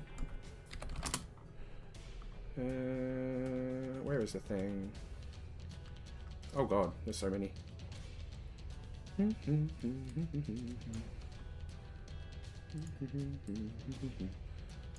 Oh, it's just the building that's now on fire. Yep. So yeah, the building is on fire. The little kind of market stall thing is also on fire. Fair enough. But yeah, he did take damage from that for sure. You could see him take the Awesome. damage, at least. Okay, and then I would like to move 10 feet back to try and get away from things. Fireball, fireball, run away. Bye. Yeah, those are Oh, my... if only I was about to do something equally sensible. And on that note, Tobias, it is your go, buddy. Pop quiz. What would you want me to roll to Misty Step on top of a dragon? Oh my god. Okay, give me a sec. I fucking love this question. Hypothetically, what do I need to roll to Misty Step onto a dragon? 20. This is Right. like Star Trek trying to hit in fleet.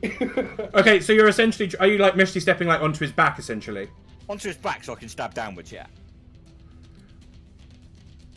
It would be an acrobatics. So you definitely can succeed the Misty Step. It's whether or not you manage to stab Right. into him essentially before you fall off. I can't ride him like a surfboard whilst no. So you need an acrobat. Fortunately, none of us are Legolas. So I'm using, obviously my bonus action is going to be Misty Step either way. Yeah. Okay. Mm-hmm. My acrobatics, oh shit. Okay. Oh, Did you Do fall off I- the dragon? Do I not even get a single attack on the way down? Roll me an attack.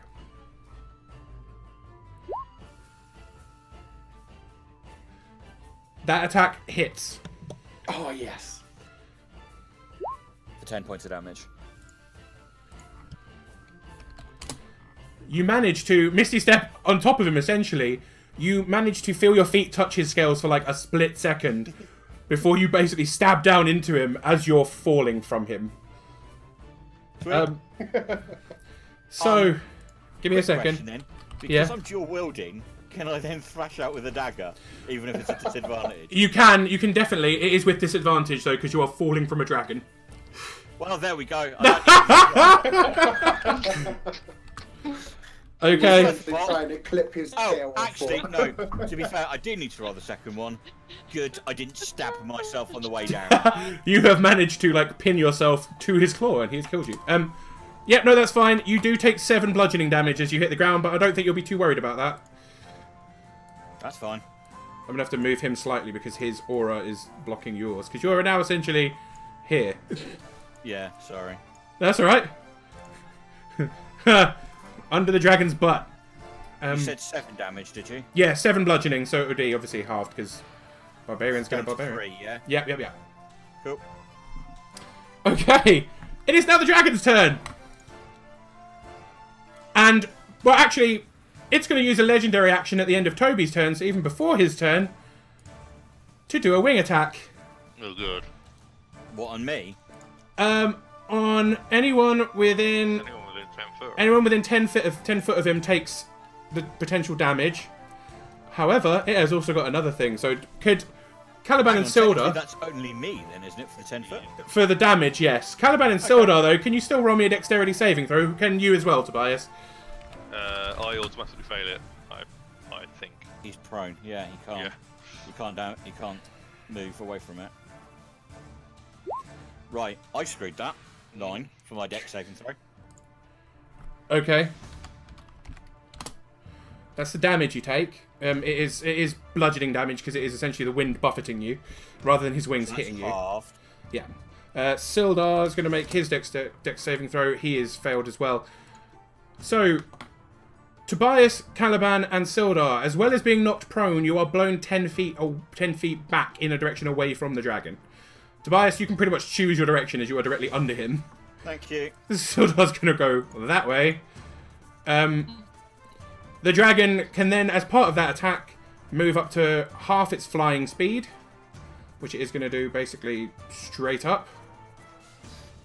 Jerk. How much is its flying speed? Whose idea was it to fly this dragon? Yours, your bell end.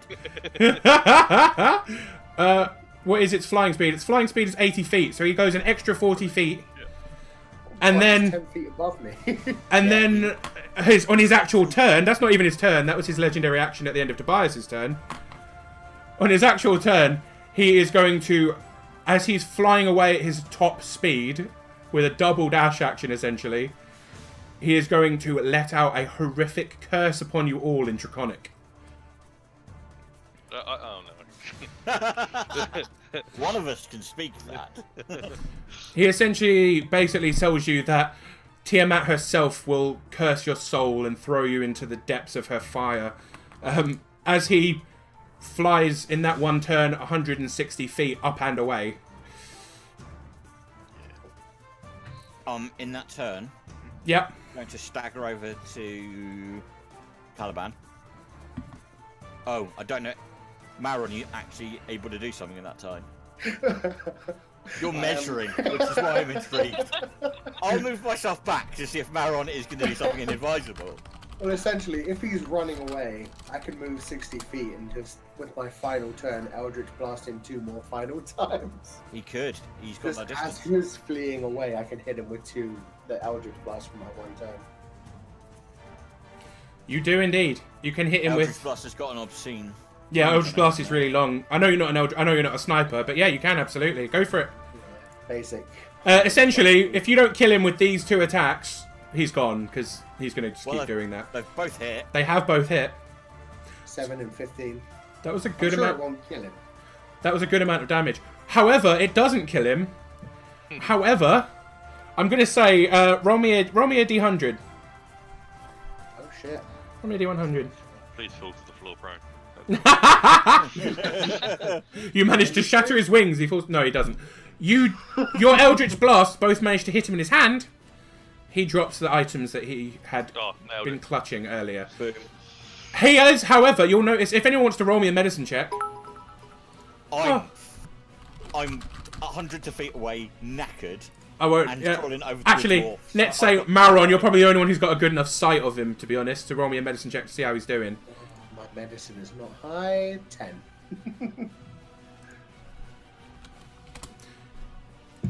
And I'm going to have to take a screen cap of this. How many? 2. No! Oh, shit me. 2. On a fully adult blue dragon with a party of level 5s. He only has 2 HP left. I'm gonna have to. Yeah, I'll screen cap it and post it later, because I've also. Only 4 less than me. He's done. That was incredible, guys. Genuinely, I did not expect you to do that fucking well. You have all but killed a blue dragon. He is cursing your name.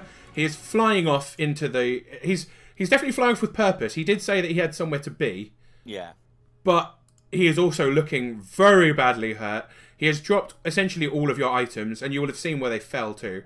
Not Caliban so much, as he's rather unconscious right now. But...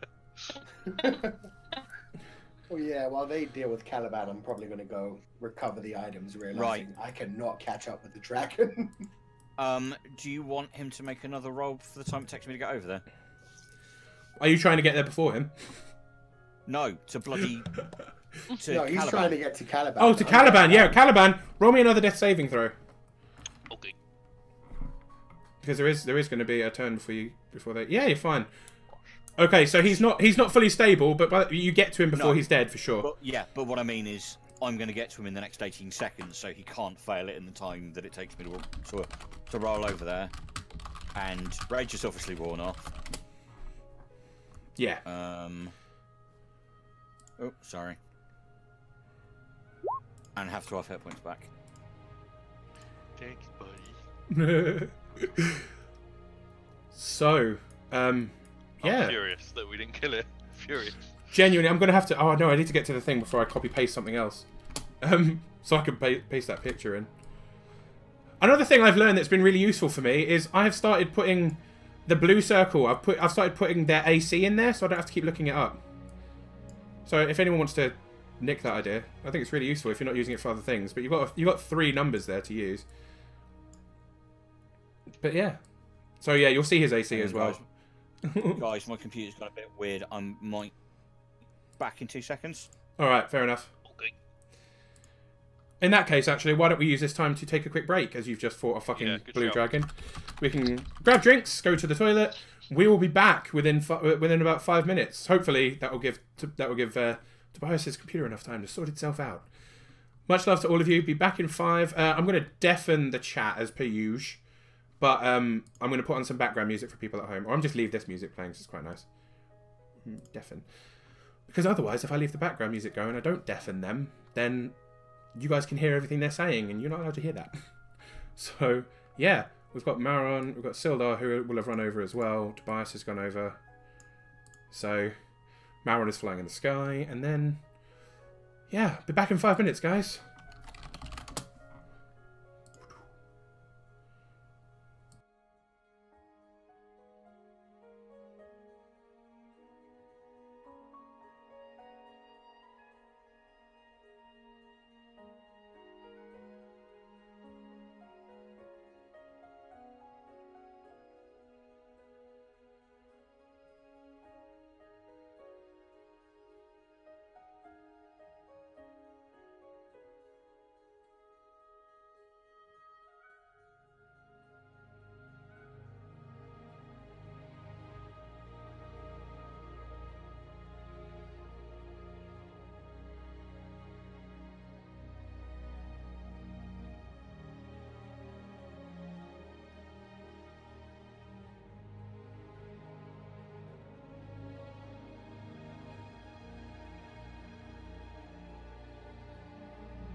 And with that, we're all back. Yay! What up? Hi. Okay, so hello everybody. We are back. I'm gonna. Yeah, so that was interesting. Did you guys? Did the picture said it didn't upload? Can you guys see Yeah, it? I did. I can see No. it. It's uploaded, it we live did it. Seeding. Yep. It was so bad. Where's the picture? In- Discord. Discord. Yeah, and like you've commented underneath it, Koo. Oh shit! Yeah, okay. So yeah, they literally, and I'll post it in the general Discord in a bit as well. They literally brought that blue dragon that I originally planned for either them to talk down or for it to smack them around a little bit and then fly away. They brought it down to 2 health. Clearly you are all OP, and I'm gonna have to do something horrible to you in the new campaign. Fair enough. But yeah, Ooh. the dragon flies away. Sets down a horrific curse, which I think only Caliban understands. I think he's the only one who speaks Draconic. Yeah, but I was Yep. unconscious, so. Oh, but Caliban was unconscious. So you all You just know, it just said Yes. "rar gargle." yeah. I mean, you guys will recognise obviously it's the Draconic language, but you won't recognise what he said. Yeah. There was purpose there, and he doesn't seem very happy. But yeah, Caliban has been restored. Your items are lying on the ground. I'm impressed. I had to give him something for that Eldritch Blast at the end because that was pretty awesome. Yeah. So you have managed to recover all of your items if you so wish. And yeah, Yeah, Please continue. I literally bring them back and hand them to Toby. I'll lay it, because one of them's Caliban's, I'll lay it next to him while he's lying on the floor, probably seething in a... Pure rage. No, Caliban, it's me. It's just I'm annoyed. So annoyed. Ah.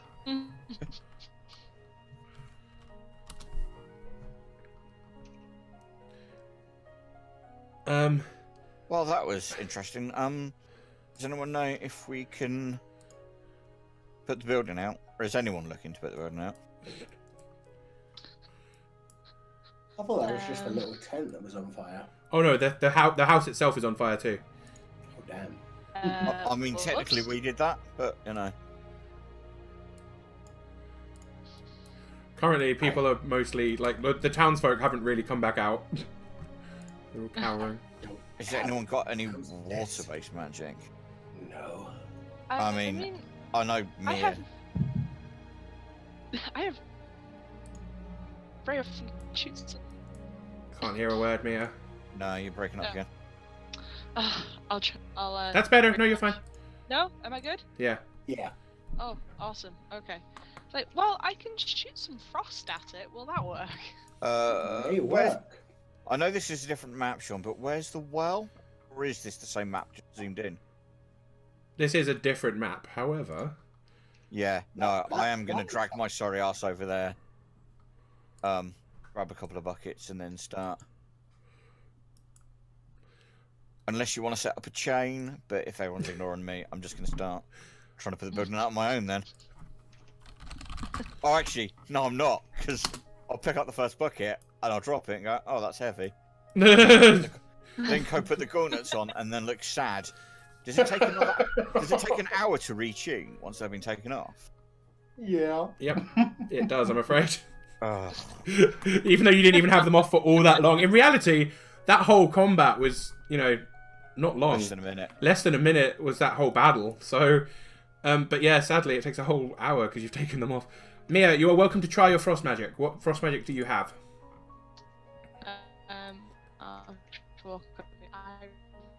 I'm thinking if I kind of spray it over the fire, it will melt the frost, and then it'll come down as rain type thing. It's worth giving it a go. Was that your Do you want me Matthew to Mercer? You could certainly try. Kind of. What? Do you want me to roll an attack for it, or?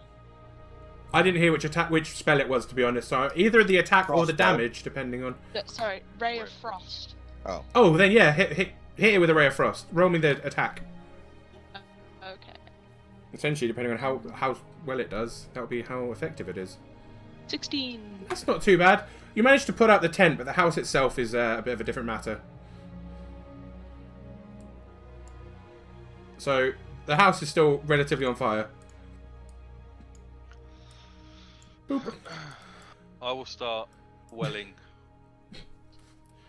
If we say the well is approximately where this is, you can all start chaining it up from there if you choose to do so. Yeah. There are Sildar definitely comes and helps. In a silent rage, I will well. Oh, well. Keeping in mind, I have double movement thanks to fly still. Flying with a bucket of water is a little bit different than flying just yourself, though. Buckets of water aren't that heavy. Well, I suppose it depends on the size of the bucket. It's more keeping the water in the bucket as you're flying. True, this is a new spell to me. This is. Also, I mean, you do have a friend that can help. Yeah, but we don't want no invisible sprites doing shit.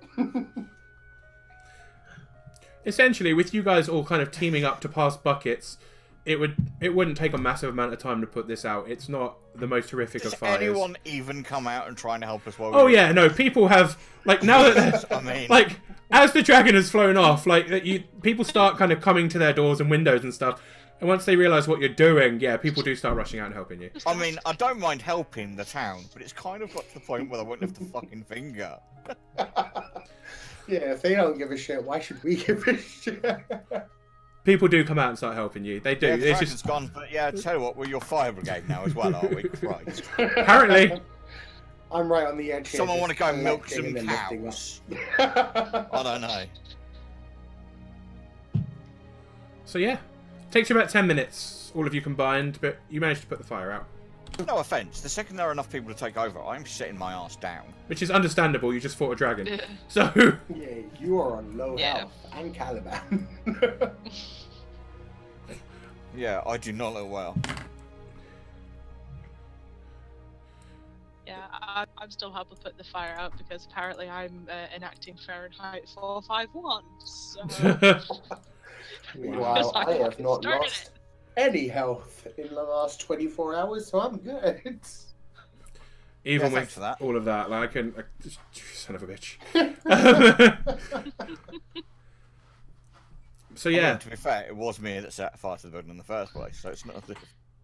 I'm putting it out.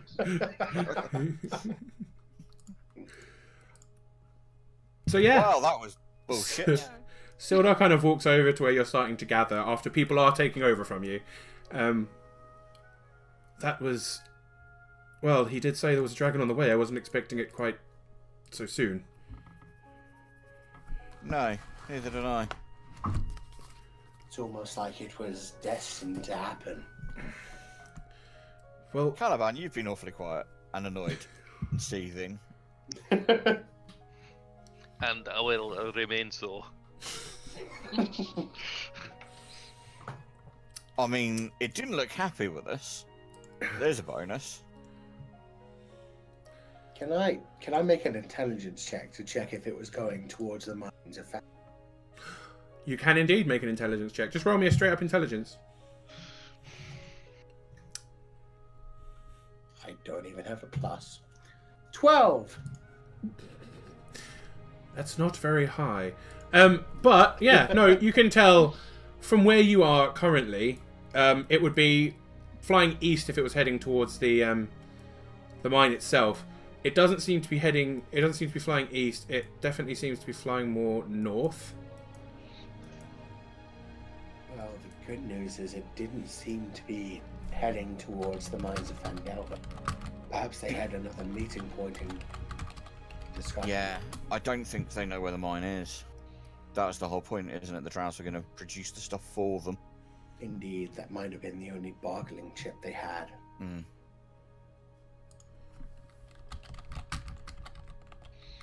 So perhaps we're one step ahead of the dragons. Doesn't really feel like one. I mean, we were trying not to put this town on the radar, and then we've just fought a dragon in the middle of the village square. To be I fair, mean- we did chase it off as well. Yeah, and I'm sure it'll think kindly to that.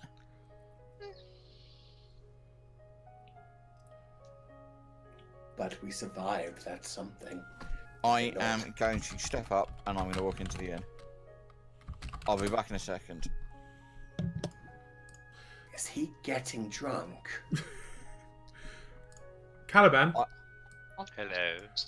Sildar has come walking over to you, and he holds out a blackened piece of horn. Oh man, I took that off the dragon. You did indeed. You're the one who shattered it off the dragon, but he is presenting it to Caliban. I'll hold up my hand and just say, thank you. And then just hold it in front of me and then just look at it. It's still pretty seething. Okay, let me see. Where are you right now? Yep, being Mauron, I'll walk over to Caliban and say, Oh god. "You earned it. You made it run away and I missed what you said there at the end. Yep. sorry. You made it run away in fear, didn't you?" Let's not talk about it. Oh, your pride is hurt.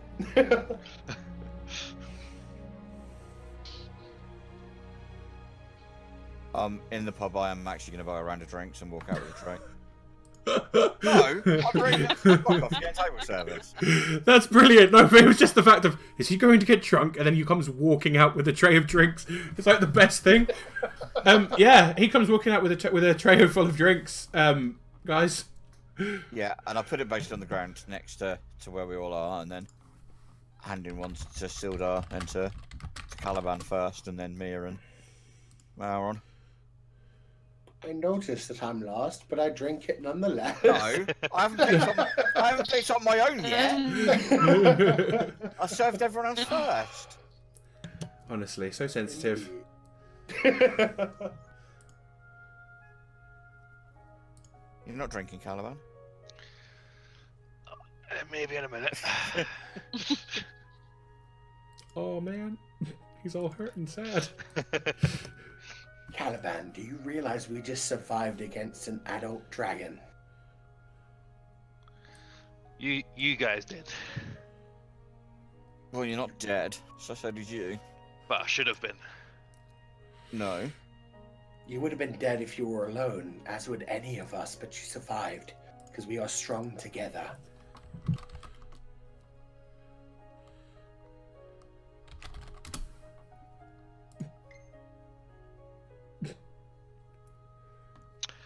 Good talk. Oh man, I put all my emotions. I was about to say, my motivational speeches out of Maron's mouth seem a little weird. I'm a little creeped out by it. As far as you all know, I am a great guy.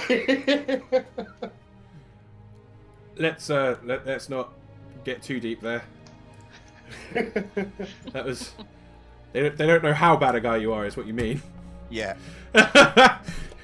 Have either of the Rock Seekers returned?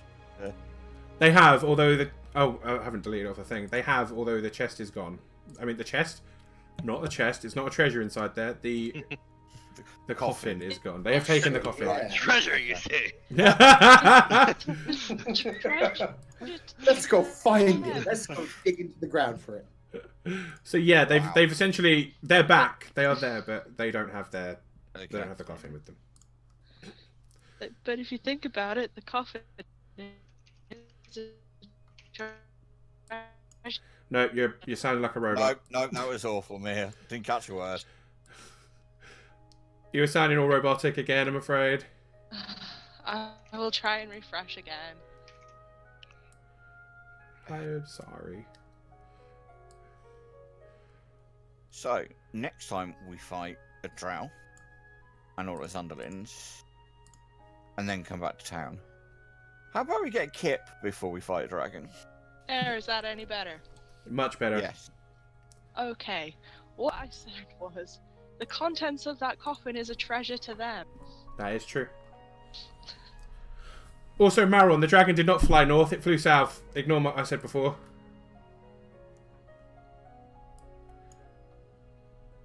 Apparently, it's ignoring what you're saying now. Thanks, Malron. Good talk.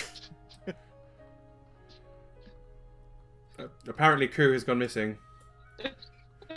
Quick, go through his bags while he's gone. I'm wondering if I'm wondering if maybe Dog's gone crazy. Uh. Oh well. But yes, you all would have seen the dragon. You may not know exactly where it's headed, but it is definitely heading to the south. But that is at least away from the mine. It was more heading down. I mean, you guys aren't far away from Neverwinter, for those of you who know the kind of Sword Coast maps kind of area. Well, Neverwinter was where we started. Yeah, you're not far off from there, to be honest. Yeah. In terms of, you know, how Faerun is. But it is definitely headed south. And I mean, obviously, there are a lot of cities along the way, so it's kind of hard to tell where or what it's going for. There's also a lot of forests, mountains. Very difficult to tell where exactly it's going. But it definitely went with purpose.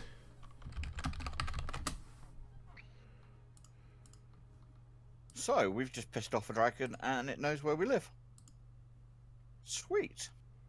Well, it knows where Caliban lives. I mean, surely we have to make your swanky house dragon-proof now. Sure.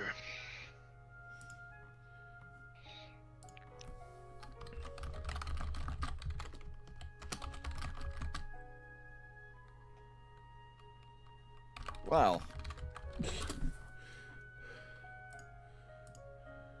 Isn't it amazing how one gate crash can turn a celebration into such a shitstorm?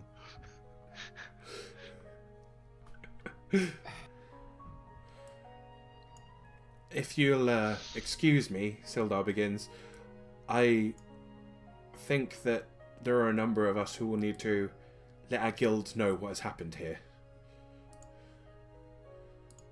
Fill your boots. And Sildar basically runs off. Gundren and Nundro, although they came back out and kind of helped with putting the fire out, and they've kind of hung around for a bit, they kind of walk past, heading back inside. Gundren comes over to Caliban and just kind of pats him on the shoulder. Thank you, friend. I'm gonna go and contemplate in my room, if you'll all excuse me. Okay.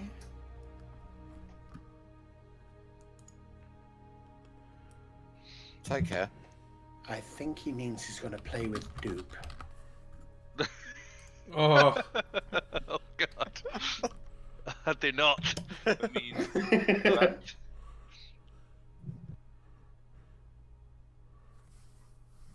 So, who wants to own an alchemist? I mean, not in a slavery pact sort of way, but The it was something we entrance to considered. The tavern is like over here, right? Yeah, do you want to go? I suppose if we don't need this map anymore, we can go back to the I'll start off back to the tavern. go back to the town map. My room. Oh, I like that music. Let's get our music back. And Yeah. all I'll be doing is sitting in my room and quietly meditating to Bahamut. That's all I'll be doing. Nothing specific.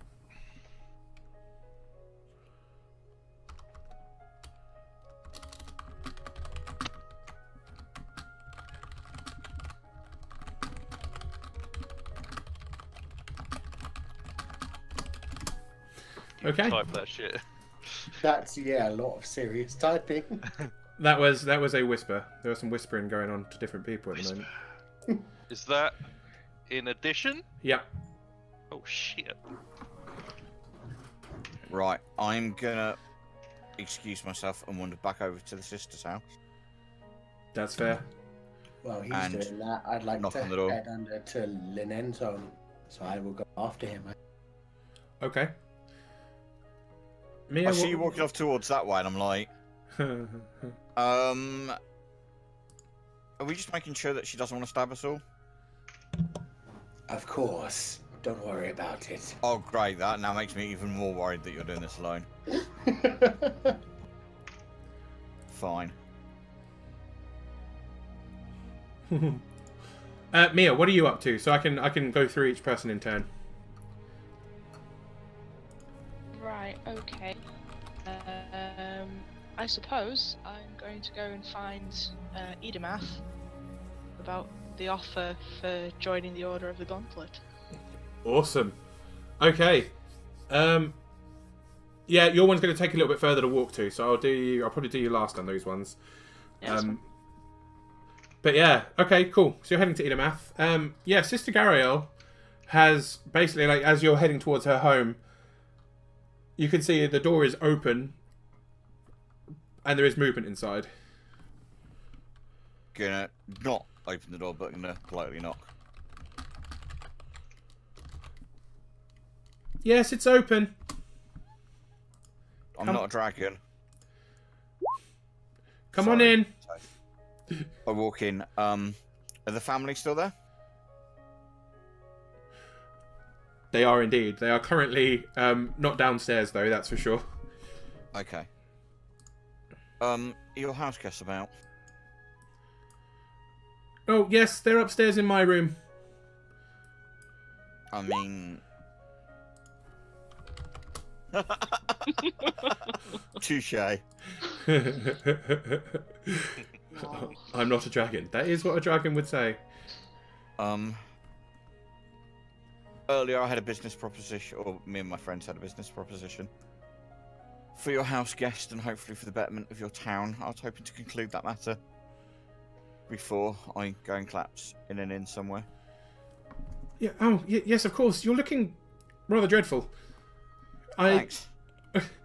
Is there anything we can do to help you? Like, she's her children are rather clutching each other on the bed, but she seems to be. She's coming away from the window. That wasn't the sister. No, that's. I thought you went upstairs. My bad. No, I hadn't. That's a little bit weird because the sister's not that polite. No, she's really not. My bad. Yeah. Yes, they're upstairs. She calls to you from another room, but she hasn't actually come out to greet you. Fine. In which case, well, hello. I'm going to call up the stairs. A door opens, and then you hear it shut again. Footsteps come cautiously up to the top of the stairs, and you do see the mother. The alchemist Hello. is standing there. Whose name we all forget. We've started calling her the Mother Alchemist. Because I fucking forget every single time. I know, it's one of the few things I haven't bothered writing down, and I keep thinking I should do. So, Myrna! Her name is Myrna. we previously, and I'm saying this quite loudly in the other room so that Sister can hear if she wants, or gives a shit. We mentioned a business proposition. Do you have a second? Everything seems to have calmed down for a minute. Oh, yes. Please, come upstairs. Let's see if we can get some of those wounds fixed up. No, I'll be fine. Or at I least don't want to keep any of your time. No, honestly, I'll be fine. Okay. I mean, yes, we could discuss that now if you wanted to. It's just while I remember before I collapse. In bed, not collapse. So, I'm stood in the sister's lounge, I assume. Gonna go into the bag and take out the 2,000 worth of party funds that I've got. Yep. And basically, politely, but still reasonably loudly, place it down on the table. There was quiet noises coming from the room where Sister Gariel was shouting. They have stopped. She's clearly listening. But Myrna comes down the stairs. Are you sure that you want to do this? Seriously, I've lost track of the stuff that I don't want to do or should have done or have done or will be doing that I will regret later. This is the least of the worries at the moment. So, we'll find some lawful person, I imagine, when this town gets shit back together to write up an agreement.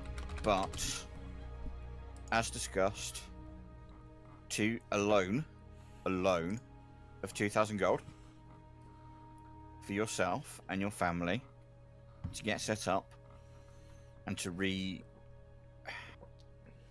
a little bit of your alchemy magic from your last home to this one. To set yourself up in this village, give a roof over the head of you and your children, and to ply your trade and to be of use to various parties here that may require such trade. I say it's a loan because, as you said, you didn't want a handout, and that isn't what this is. But we'll worry about repayment once you are solvent and back earning profit. And this isn't a case of percentages or anything like that. This is a simple... Basically, when you've got the money, pay us back, and then we'll talk about how much of a discount we expect off the crap you make. She laughs, and she goes to hug you, and then kind of stops herself as she looks over your, rather battered body. It's fine. But yes, it's... So this is more of a business loan to start it up, and then... Yep. Okay. We're not expecting any returns until you're all sorted. But once we do, we'll expect the 2,000 back. But again, once you're sorted. And then we'll discuss what silent partners can get in the way of business rates, shall we say. And if later on you need more collateral to do more weird and wonderful things, we can talk about that. But I imagine this is enough to begin with. I have actually already spoken to someone about a building. There's an attachment on Barthen's provisions that he is willing for me to essentially have at cost of rent to begin with. That is exactly the one, Maron. He's essentially said I could have at cost to him initially just to cover it, and then I can potentially buy it in total in the future. So that generally, fantastic. The generosity all around is just... I would recommend doing a level of... I won't tell you how to run your craft, because I haven't got a bloody clue. But I would try and spend more time with Barthen. Use him while you can. Keep Mistress Greywind of the Lion Shield Costa suite to a degree, as I imagine she doesn't like competition. But at the end of the day, your markets are sufficiently different that I don't think she'll give too much of a problem with it. But by lending your strength to Barton, it kind of means that she has to think... Surprise, motherfucker! It's like, oh, there's too many strings. I hate this. My parents would be proud, and I hate that even more. Effectively tie yourself and make yourself vital to those that need you. Those that want to benefit from you can do so, but make sure it's on your own terms. And I'm extremely tired, and I am going to go drink and fall unconscious. So we'll worry about signing stuff when we've got someone in the town of authority. But I imagine if there was an religious authority listening on all of this, she might have something to say. Isn't that correct, sister? I have no idea what you're talking about. I would never listen in to other people's conversations. Good. That's well proper. That's the correct answer that I wasn't expecting at all in any way, shape or form. If you excuse me, sister, do you have any other insults to throw at me before I bugger off? No, actually, you've been rather helpful. She actually comes out now. No, you have just, amongst other things, you have just saved this town from a blue dragon. I believe, as far as I'm concerned at least. Well, I think that all of you work together rather well. And I certainly won't be giving you any grief in the future. That's a shame. That was fun. But if you excuse me, I'm off to... What day is it anymore? Anyway. Good day, ladies. And yeah, I'm gonna saunter out the building. You can, like, the last thing you hear is the mother taking the gold and like rushing back up the stairs quite excitedly. So yeah. And yeah, I am literally going to go to the inn and go to bed. That's fair. After Tobias does that, while Tobias is doing that, Mauron, you are heading to Linen's house. Indeed, and I wish to knock on her door before. No one seems to answer, and there isn't even any movement inside. God damn it. I knock one more time and I wait 5 minutes.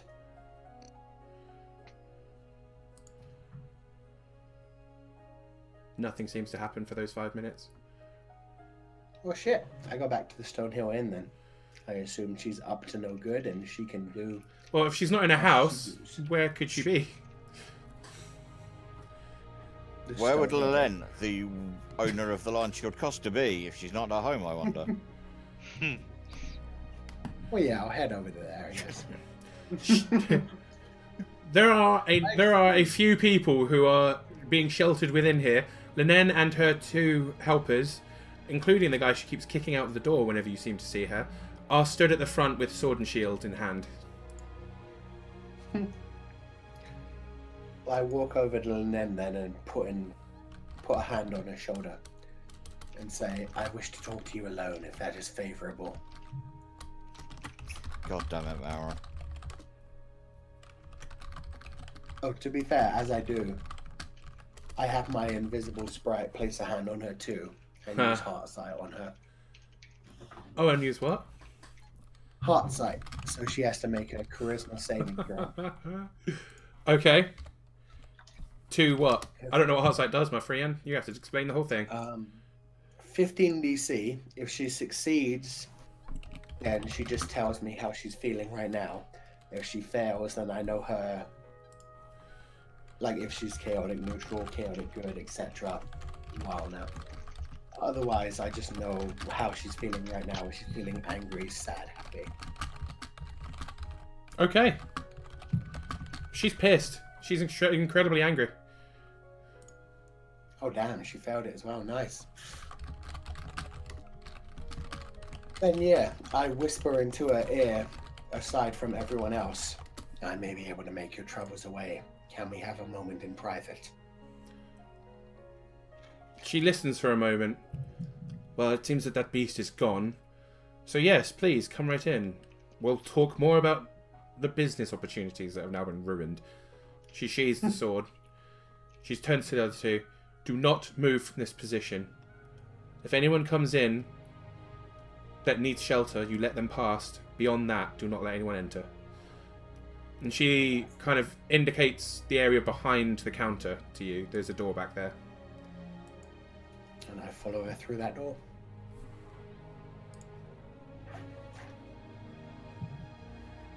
Okay. She leads you into like what's essentially... There's a storage area she leads you into first. And then she goes beyond that to another door. She unlocks with a key around her neck. Tucks it back into her clothing. And then opens the door into what seems to be a small office.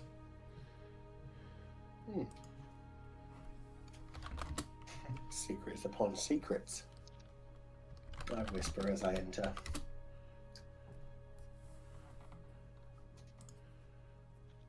This is nothing secretive. This is where I do my business. Indeed. And sorry, rolling that D20, was that her charisma saving? Yeah, it was. Then I should know what her alignment. Oh, she's chaotic good. Okay.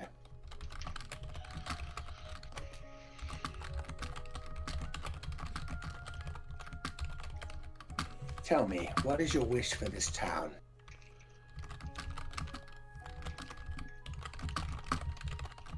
I wanted to steer it in the direction of prosperity. And by prosperity, you mean proper leadership, yes? Leadership under someone who actually knows what they're doing. Absolutely. I agree. Toby, on the other hand, seems to be willing to stack the hand, using that alchemist to weigh the tables against you. It feels very much that way, yes. Indeed.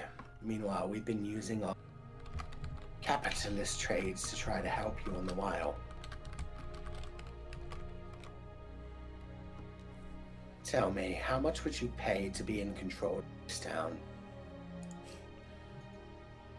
How much would I pay? Indeed. Gold value. I was going this for the betterment of the town. I just was going to use that to help myself. I'm not going to put myself at the head of the town if they're not wanting me. No, I feel exactly the same way. You've got to do this for the betterment of the town, but meanwhile,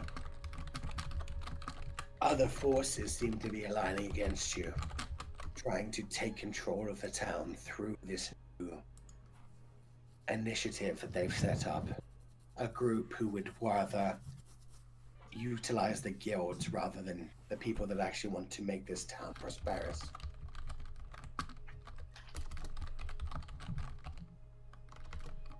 What are you suggesting?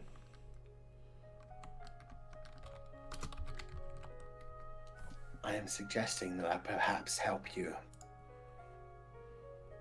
That perhaps you help me, and in doing, I make sure that any vote that goes through this town makes sure to land on your aim. How are you going to guarantee that exactly? That you don't need to worry about. Toby's little pawn, she is not of the right breeding and not of the right mentality to actually help this town. I can sway her, as I can sway others that come into this town. But first I need something from you. And what is that? You have connections. I wish for a specific scroll. A Mirage Arcane scroll, specifically. A what?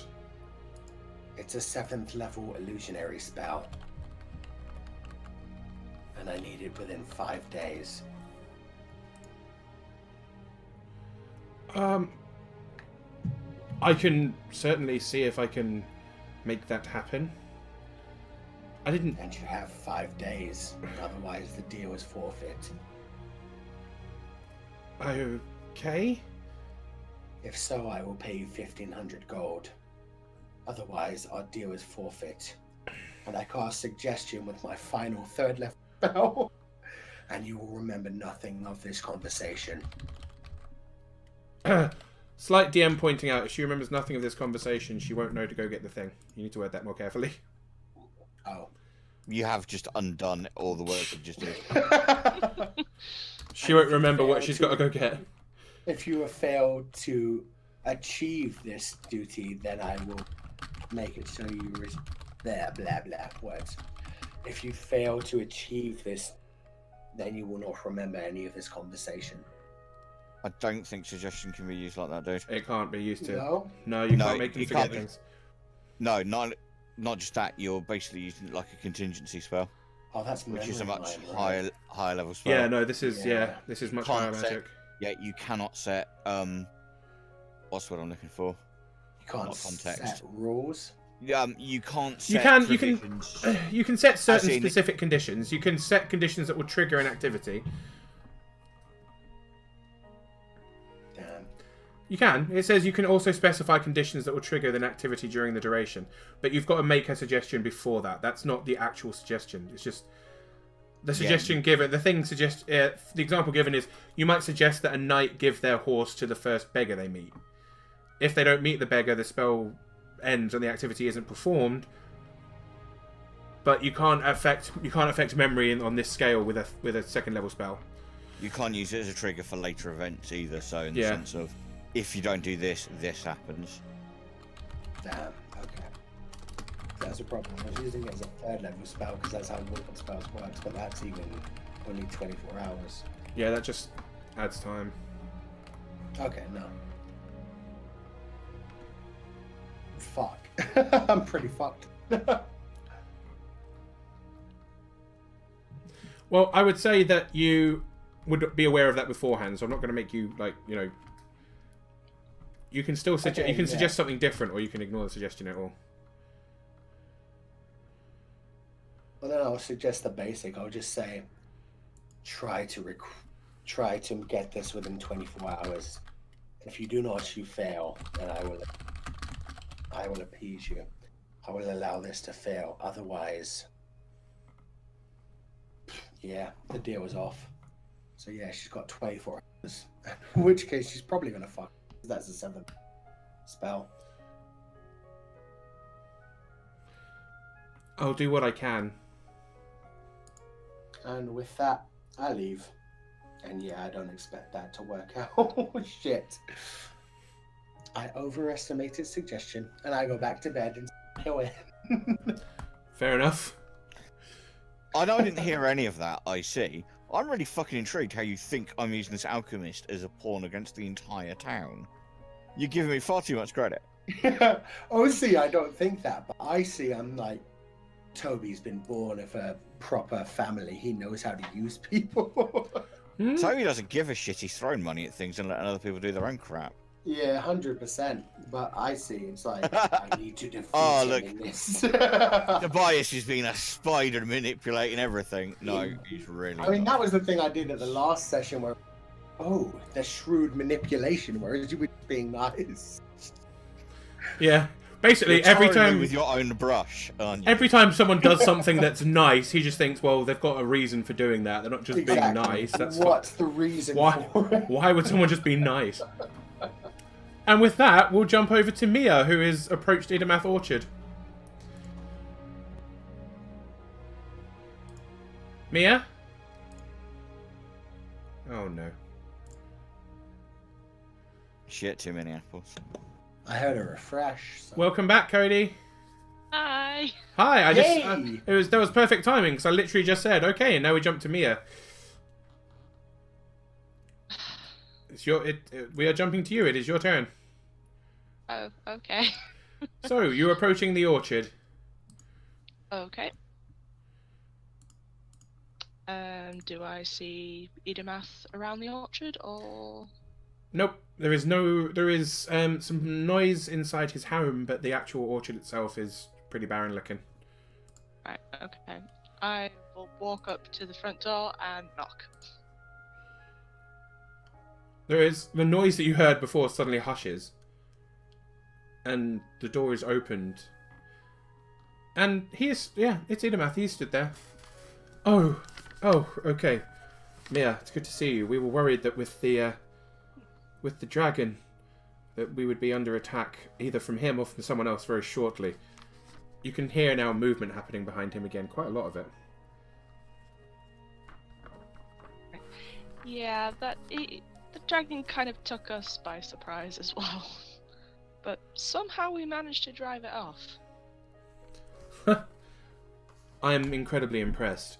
I would have been there to help myself, but he stepped aside, and once he moves, you can hear just how many people there are inside the manor house. I thought I would be better used protecting these people. Yeah, that was probably a wise idea, but I think the coast is clear now. That's good to know.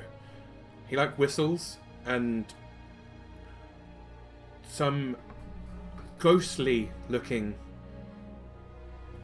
servants walk out, escorting large groups of people. Mia informs me that you'll all be safe now. You may return to your homes.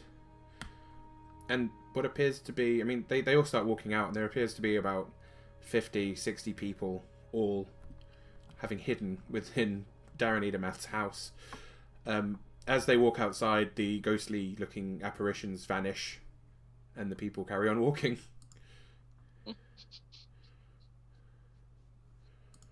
Gods of... Sorry, hello?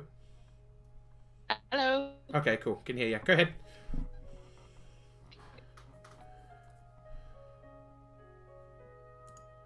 Or maybe I can't hear you. I can't. Yeah, you've gone again.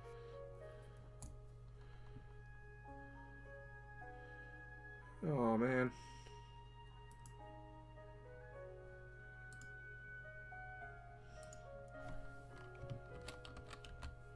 Damn it. We may have to leave Cody's bit for now and come back to it later.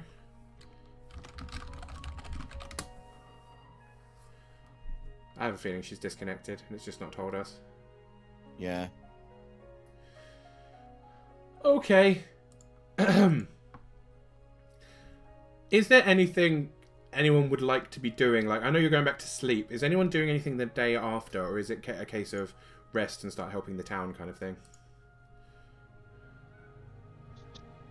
Does anyone have any specific plans? At some point, not because of what Mauron has just done, because I know what Mauron has just done, but I was... Oh, someone's putting a... Yeah, I think Caliban's pinging. And Mia's typing. It's alright. Caliban was suddenly pinging the farm and Mia's typing. At some point I will go... Yeah, no, Mia's lost her Discord entirely. At some point I will go and make peace with Lynette. Not necessarily first thing in the morning, but I'll probably give her a day or so to calm down. Allowing whatever machination it is that Mauron's got in plan. To possibly go to fruition. Okay. But yeah. To basically politely say, you know, apologies for, you know, it's just, you know, there was other...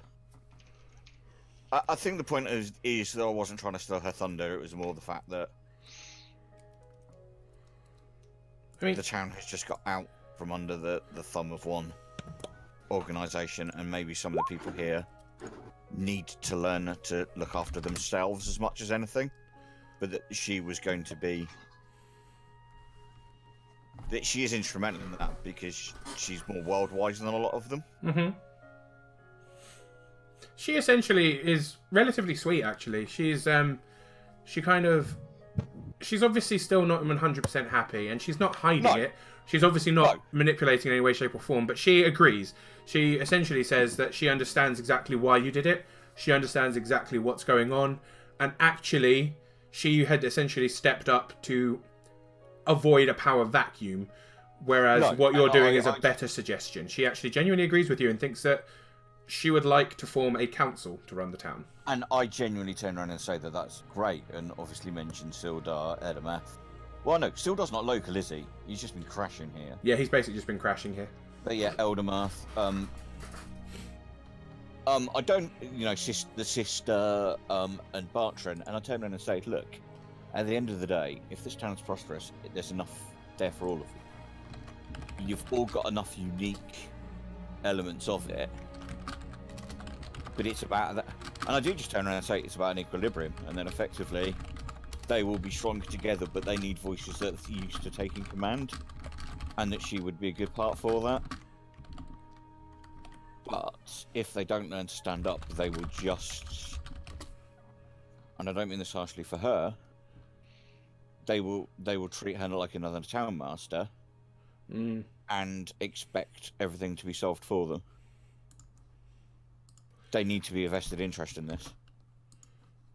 And that, yeah, she could be a strong part of making sure that they learn how to look after themselves under her guidance, amongst others.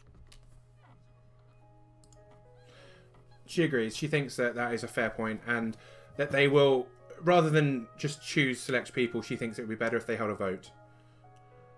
And yeah, and I'm not even turning around saying that she isn't worthy of a vote. I will wholeheartedly say that of all the people there, she has shown strength of character and a desire to make that town work. Fair enough. But without their own vested interest, they would just... Hello, oh, she's back. Hello, Mia. Hi. Yeah, sorry, it just completely... What's wrong with it? I don't know what's going on with it. It's still kind of robotic now as well. It's probably just because of the snowstorm in the UK. It could well be. We have no snow here. Oh, that's kind of shit. No idea then. I think it's just my internet. But yeah, no, when you posted Poke in the Pin, I was literally going to ask, do I get a badge? You do get a badge. It's literally it's literally a cloak pin that looks like that, because that is the symbol of the Order of the Gauntlet. Yay! So yeah, you're now a member of the Order of the Gauntlet. Awesome. Yeah. But that was it really, and that will be after a couple of days. So if there were other things that Mauron had brewing I wasn't aware of, obviously there's time for that to have happened. Yes. Well, yes there was. Mauron, after a day goes past, Linen approaches you. Yeah. She essentially gets your attention in the inn, and then goes around back. I I am finding it difficult to track down that scroll. However, I have sourced one. It's going to take another couple of days to arrive, but it has been found. It is just more getting it here. That is fine. What kind of time? Expecting it to arrive in? Literally within 2 days. That is well within my projection, actually. Jesus. Yes, that is fine. So just to screw the narrative, I'm going to ensure that my meeting is after that conversation, but before she gets it. Yay! Yeah, does she change her information? Well, to be fair, the day after she says she's going to... I go to the mine of Phandelver. Okay. This was my plan. I was going to rip the emerald eyes out of the dwarven god. Jesus Christ! You were going to... Wait a minute. You were going to use a Mirage Arcane, a fucking 7th level spell, just to hide the fact that you stole the things? Or what? What were you going to do with it? I'm going to create them into a statue that looks like, to everyone, a nice statue of harvest, using scroll of Mirage Arcane, but really is a statue of Glacia. You realise Mirage Arcane is a 1 mile square big spell. There is so many things you could do that would have been cheaper than that. Indeed, but I am constructing it because it's the only thing that lasts within an infinite amount of time. Oh no, it only lasts 10 days. Shit. Wah, wah, wah. Yeah, it takes 10 minutes to cast, but it only lasts 10 days, dude. Damn it, my random D&D Arcana Wikia says it. I will paste the thing into you, because it may be giving you a 3rd or 4th or 2nd version. Oh. Did you hear that, Caliban? He was going to ruin your statue to make you think for his dark god. Also, 10 days. Maron, when you get to the actual mine entrance, you'll notice that Gundren, by this point, Gundren and Nundro have gone full to work, and there is a shitload of dwarves in there, mining both the walls, clearing everything out. As they're clearing all the bodies and shit that have been there for fucking ever, they are also beginning mining operations to actually dig into the walls, let alone starting to investigate the thing itself, the Spellforge. That ruins my plan anyway. Well, essentially, I can't take the eyes because they're playing around the mine. I mean, they won't stop you from coming in. They know you and they think you're a hero, so... No. They might have a problem with you ripping up a statue of their god. Essentially, if you can think of a way, they won't always be in that room. So you will get time alone with the statue if you want to, essentially. It just depends on what you want to do. Well, non-metagaming wise, probably try to rip the emerald out and then try to get back to town and then realize that I can't cast a spell properly. So yeah, however you want me to do that with some sort of roll to get those emeralds out of the eyes, brothers notice. But when that statue returns to what it was previously, and we see that it's the emerald eyes, you are so fucked. Well, no, because I was planning on using that spell to make it look like it was amber eyes. To make people pray to a harvest goddess rather than a goddess of death. A goddess of death? Dude, the god that's in there is the god of mining. No, I know. I was planning on stealing those emeralds specifically because I'm against gods. And using those for Glacia, since she is an atheist goddess, would make her happy. Wait, what? I don't want to know. She's my matron, and her thing is believe that their gods are false. Oh yeah, no, that is true. You think that all gods are basically bullshit. I would say let's put a pin in this, and if you can think of a way to do it successfully, message me at another point. Because I think Maron is smart enough not to be done with this. My thing would just be going invisible and trying to rip them out to see the emerald eyes. You'd have time to pick them out, yeah, for sure. You'd have time to take them. I'd take the emeralds. When I got back to town, I suppose my spell would work because the suggestion doesn't work with the trigger. So Yes, that's she when I won't. fuck up and realize I have 2 emeralds and nothing. I mean, yeah, pretty much. Give me 1 second.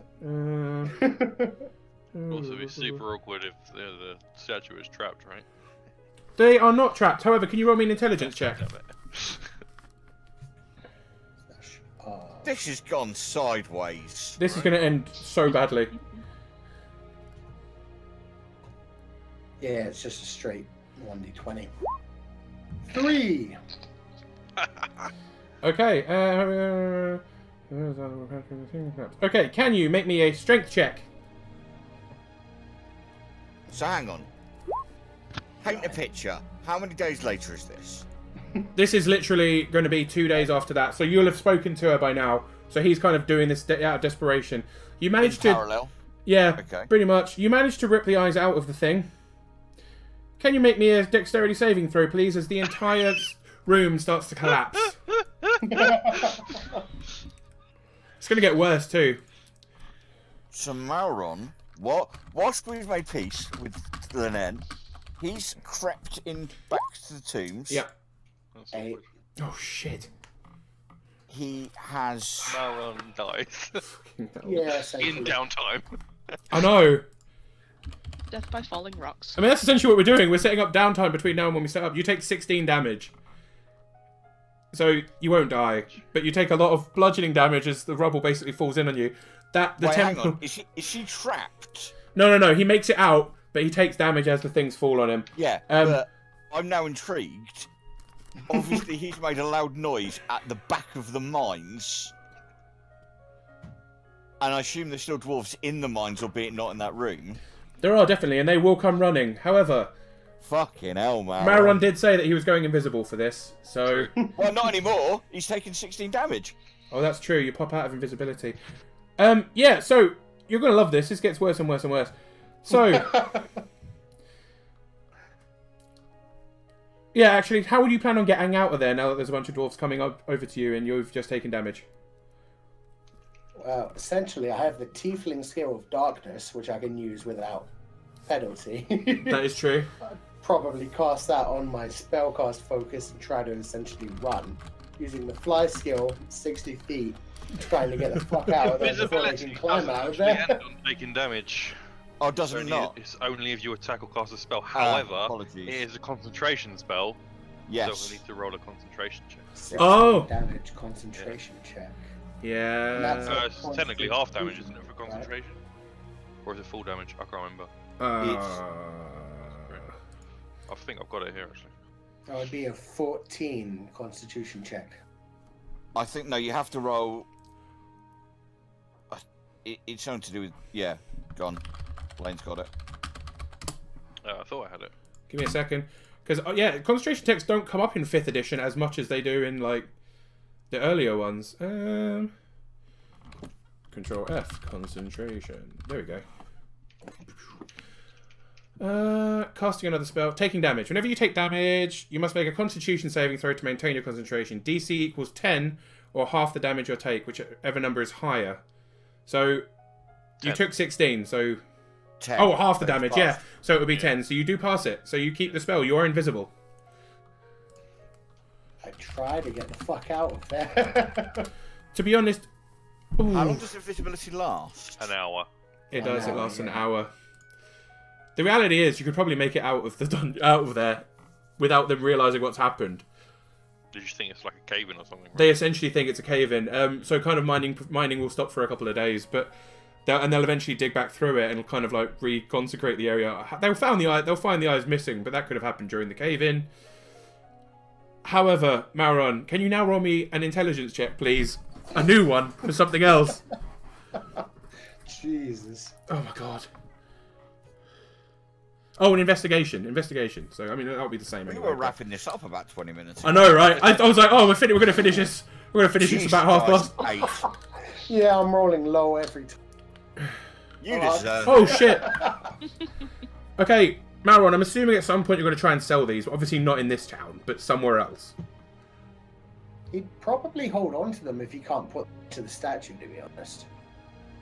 Is he just gonna? What did you take them for? If you're just gonna keep them just to desecrate the statue? Literally, the only reason he made them,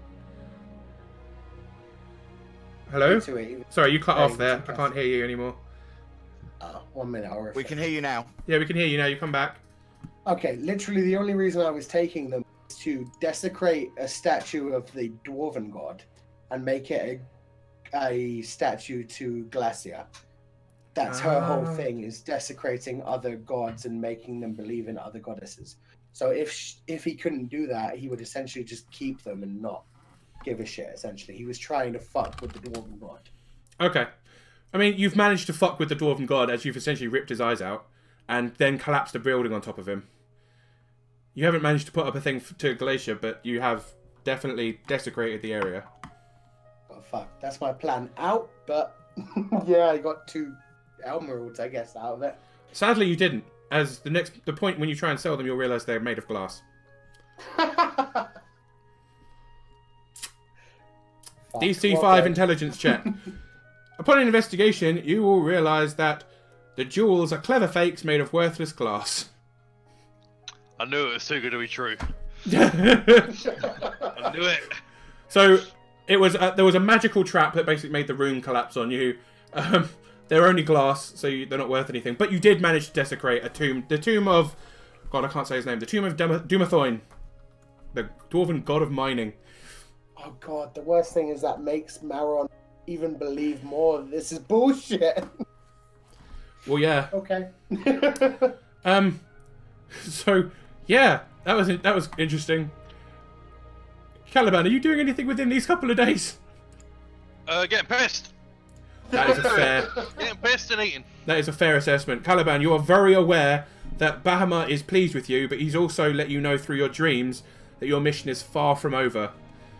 Yeah. That blue dragon was on its way somewhere, and to be honest, you guys get a pretty strong answer within the next couple of days, as Sildar, who has been coming and going from the town, as he's, known to do, returns. Mia, you get contacted from Darren Edomath directly, probably the day before, so it depends on whether you will come to the party or not. One last thing before this. The only other thing that I would have been doing other than making peace with Lynette is bizarrely getting some suggestions from Sister Gilel as to how to fucking balance this bullshit. She will absolutely help to guide you, and actually suggest that her guild would be a great way for you to learn these kind of things. Because what they do is they have spy networks that balance people coming into power wrongly. And this town, the reason she was in this town in the first place was because of the town master. But obviously the Red Brands then made that an issue with her balancing the power. So she will actually invite you to join the Harpers. Do I have to also be a manipulative bitch that sends people off against Banshees for no particular reason other than my enjoyment? Not really. You just need to believe that... She was a harpy? A harper. A harper. That's the one. Yes, she was. She was a harper the whole time. I mean, yes, they kind of are, but she'll be definitely playing it off as a...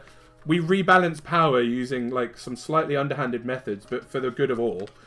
And she'll basically say that what she did was wrong. She didn't like how she went about it. She shouldn't be doing that. They have taught her better, and she should have been better with it. They essentially want to enact positive change through information and secrecy rather than sending in people off to go against Banshees. Yeah, she fucked up. I'm getting confused with another guild. Sorry. Who did you think? I plead the fifth.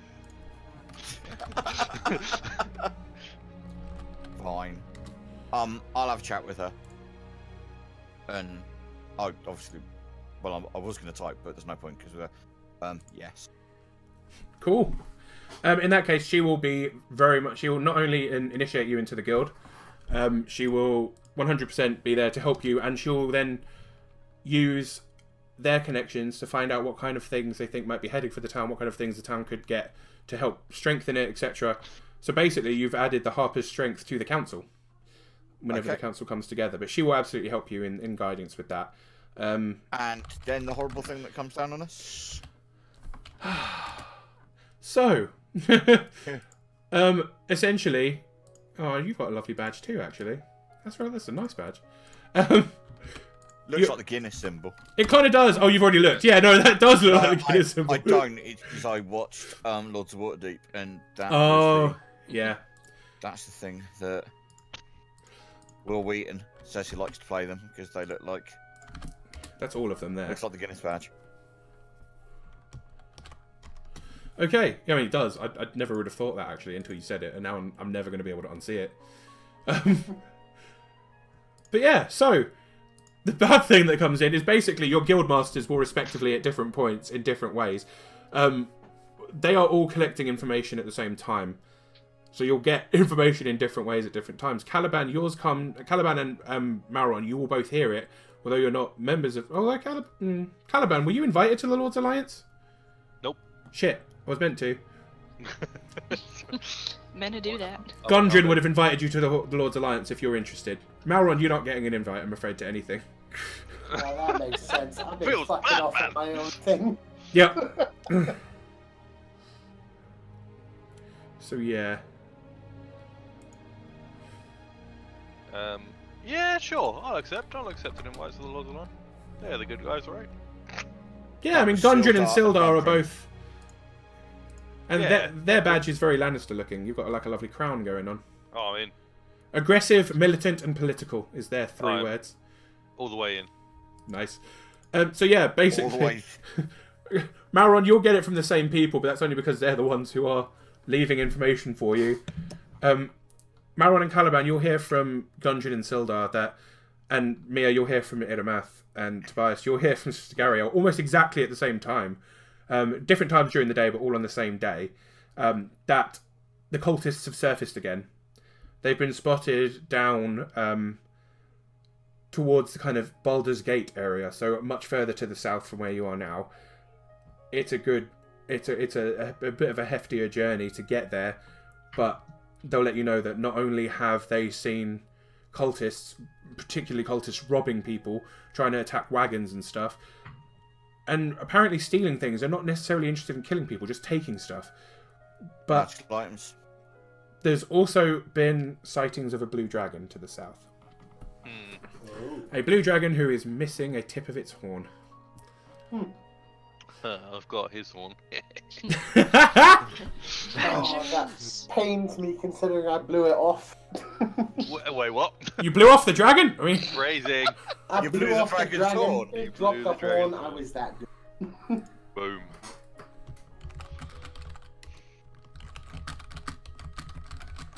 okay. That's pretty much where we're gonna end. There may be, between now and the start of the big one, between now and the start of the thing that I've already set up. Actually, I can't wait to show you guys because Wink. I actually paid for a thing on Roll20 to do all kinds of fun stuff. But essentially, we're going to be diving into a new campaign in the new year because we are losing a member for a little bit. Things may change between now and then. Some things may happen. The party makeup may change a little bit. Because we have discussed it, although it's probably going to come as a shock now. But yeah, this is pretty much the end of the D&D beginners of 2017. We survived! You did. Just. We did good! You did There's at survive. least two of us are not on the last encounter. It's kind of like, if it gets his breath weapon back. Yeah. Yeah, that would have been a concern. But, I mean, his breath... You guys did really well against him. His breath weapon, I mean, the best his breath weapon can do is come back within 5 rounds, and you guys didn't even come close to that. Like, you proper drove him off. So, really well done. Full HP. Fucking... 2 HP. 2 HP. There is... Yeah, I'll put a picture of the... I'll put a picture of... For everyone else who hasn't seen it in the Discord, I'll put it up in the... I'll put it up in the general selfies and pics section. But they managed to bring that blue dragon down to 2 HP. So mad. Which is impressive for a group of level 5s. Got to be honest. Got to be honest. It's like challenge rating is an adult dragon, so it's what, 15, 16? This one isn't that. It's quite up there, isn't it? An adult They are pretty high up there. This one was a little bit toned down because you're a team of level 5s, and that would have been a dick move. What is your challenge rating, buddy? Let me scroll them up and down. A regular adult blue dragon is a challenge rating of 16. Alright, okay. So yeah. Still. So yeah, I mean that's a full blue dragon. This one was slightly toned down a little bit. Hi Princess Savage, we're just kind of wrapping up at the moment. We've been playing Dungeons and Dragons. We are calling it pretty much. The party have managed to do all kinds of crazy stuff. You've basically re-established a town. You now, I mean, Tresendar Manor is basically yours. Caliban's. Caliban specifically, but you will also be invited to, anyone who wants to will literally be given a house in town. And obviously they know that you're adventurers, you may not want to stay forever, but you'll always have a house to come back to here, So I essentially. have a manor and a house? No, I'm joking. They won't give you both, but you will. It goes completely unchallenged, though. Even without the papers, they don't challenge you to Tresendar Manor. Initially, they think all of you are going to be staying at the manor. Oh, I am. I don't want my own house. I'm staying with Caliban. Okay. We make the best roommates. Well, as long as Dupe's not invited. Dupe is always invited. Fine. On board. Fine. It's the life of the pot. And his mic leader. And my next PC. No, I'm joking. 6 goblin. I mean, I have a full statted Dupe ready to go. So do I. I know you did. Oh yeah, shit, I forgot about that. Yeah, you did, didn't you? If I died, Dupe turns out to be a drunken master monk. That is true. He was going to be a drunken master monk goblin because he was going to play Dupe. So yeah, when we start the new campaign, obviously you are absolutely 100% welcome to continue these characters. If you choose to not and you want to make a new one, that's fine. You'll essentially be starting the new campaign at level... Well, no, shit. Oh yeah, you level up too, because you fucking fought off an adult blue dragon and finished the and like have done all this political shit. You definitely have leveled up. So you'll be starting at level 6. Yeah, and what I'm going to do is basically the very beginning of the campaign is designed to get you from level 1 to 5 pretty quickly. I could have skipped it because there's a good story part to come in at, but realistically, I'm just going to upscale a bunch of stuff because I think you guys should enjoy the whole thing. So yeah. We'll be starting that after New Year's. And yeah, there may be, before we start that full campaign, when we start back, we may have a bonus one, because I had started preparing a Christmas thing before I realised that one of us was going off to Canada. Sorry. Sad times. But that's okay. So yeah, thank you for everyone at home who came to watch. As always, the whole saga is up on YouTube. The last couple of episodes will be added up this week. And the Curse of Strahd episodes are up there too. Curse of Strahd will be coming back next Monday. But again, that's going to take a break soon too, because they're almost finished with that as well. So a whole load of stuff's changing for D&D soon. My whole schedule is going to change soon. But we'll talk about that in the future. Thank you very much, wonderful party. You're not D&D beginners anymore, that's freaking for sure. I'm going to have to make new banners and stuff. The apprentice becomes the master. So yeah, I mean, are we going with Team Creative Condiments? Is that what we're sticking with? Sure. Why not? Yeah, that was fun. Yeah, let's do that. Awesome. I love it. So yeah, thank you everybody who was watching. Much love to you. This is Clockwork SJ signing out for the evening, and I guess these are the former D&D beginners signing out for the evening too. Bye. Bye. Love you, bye. Hello.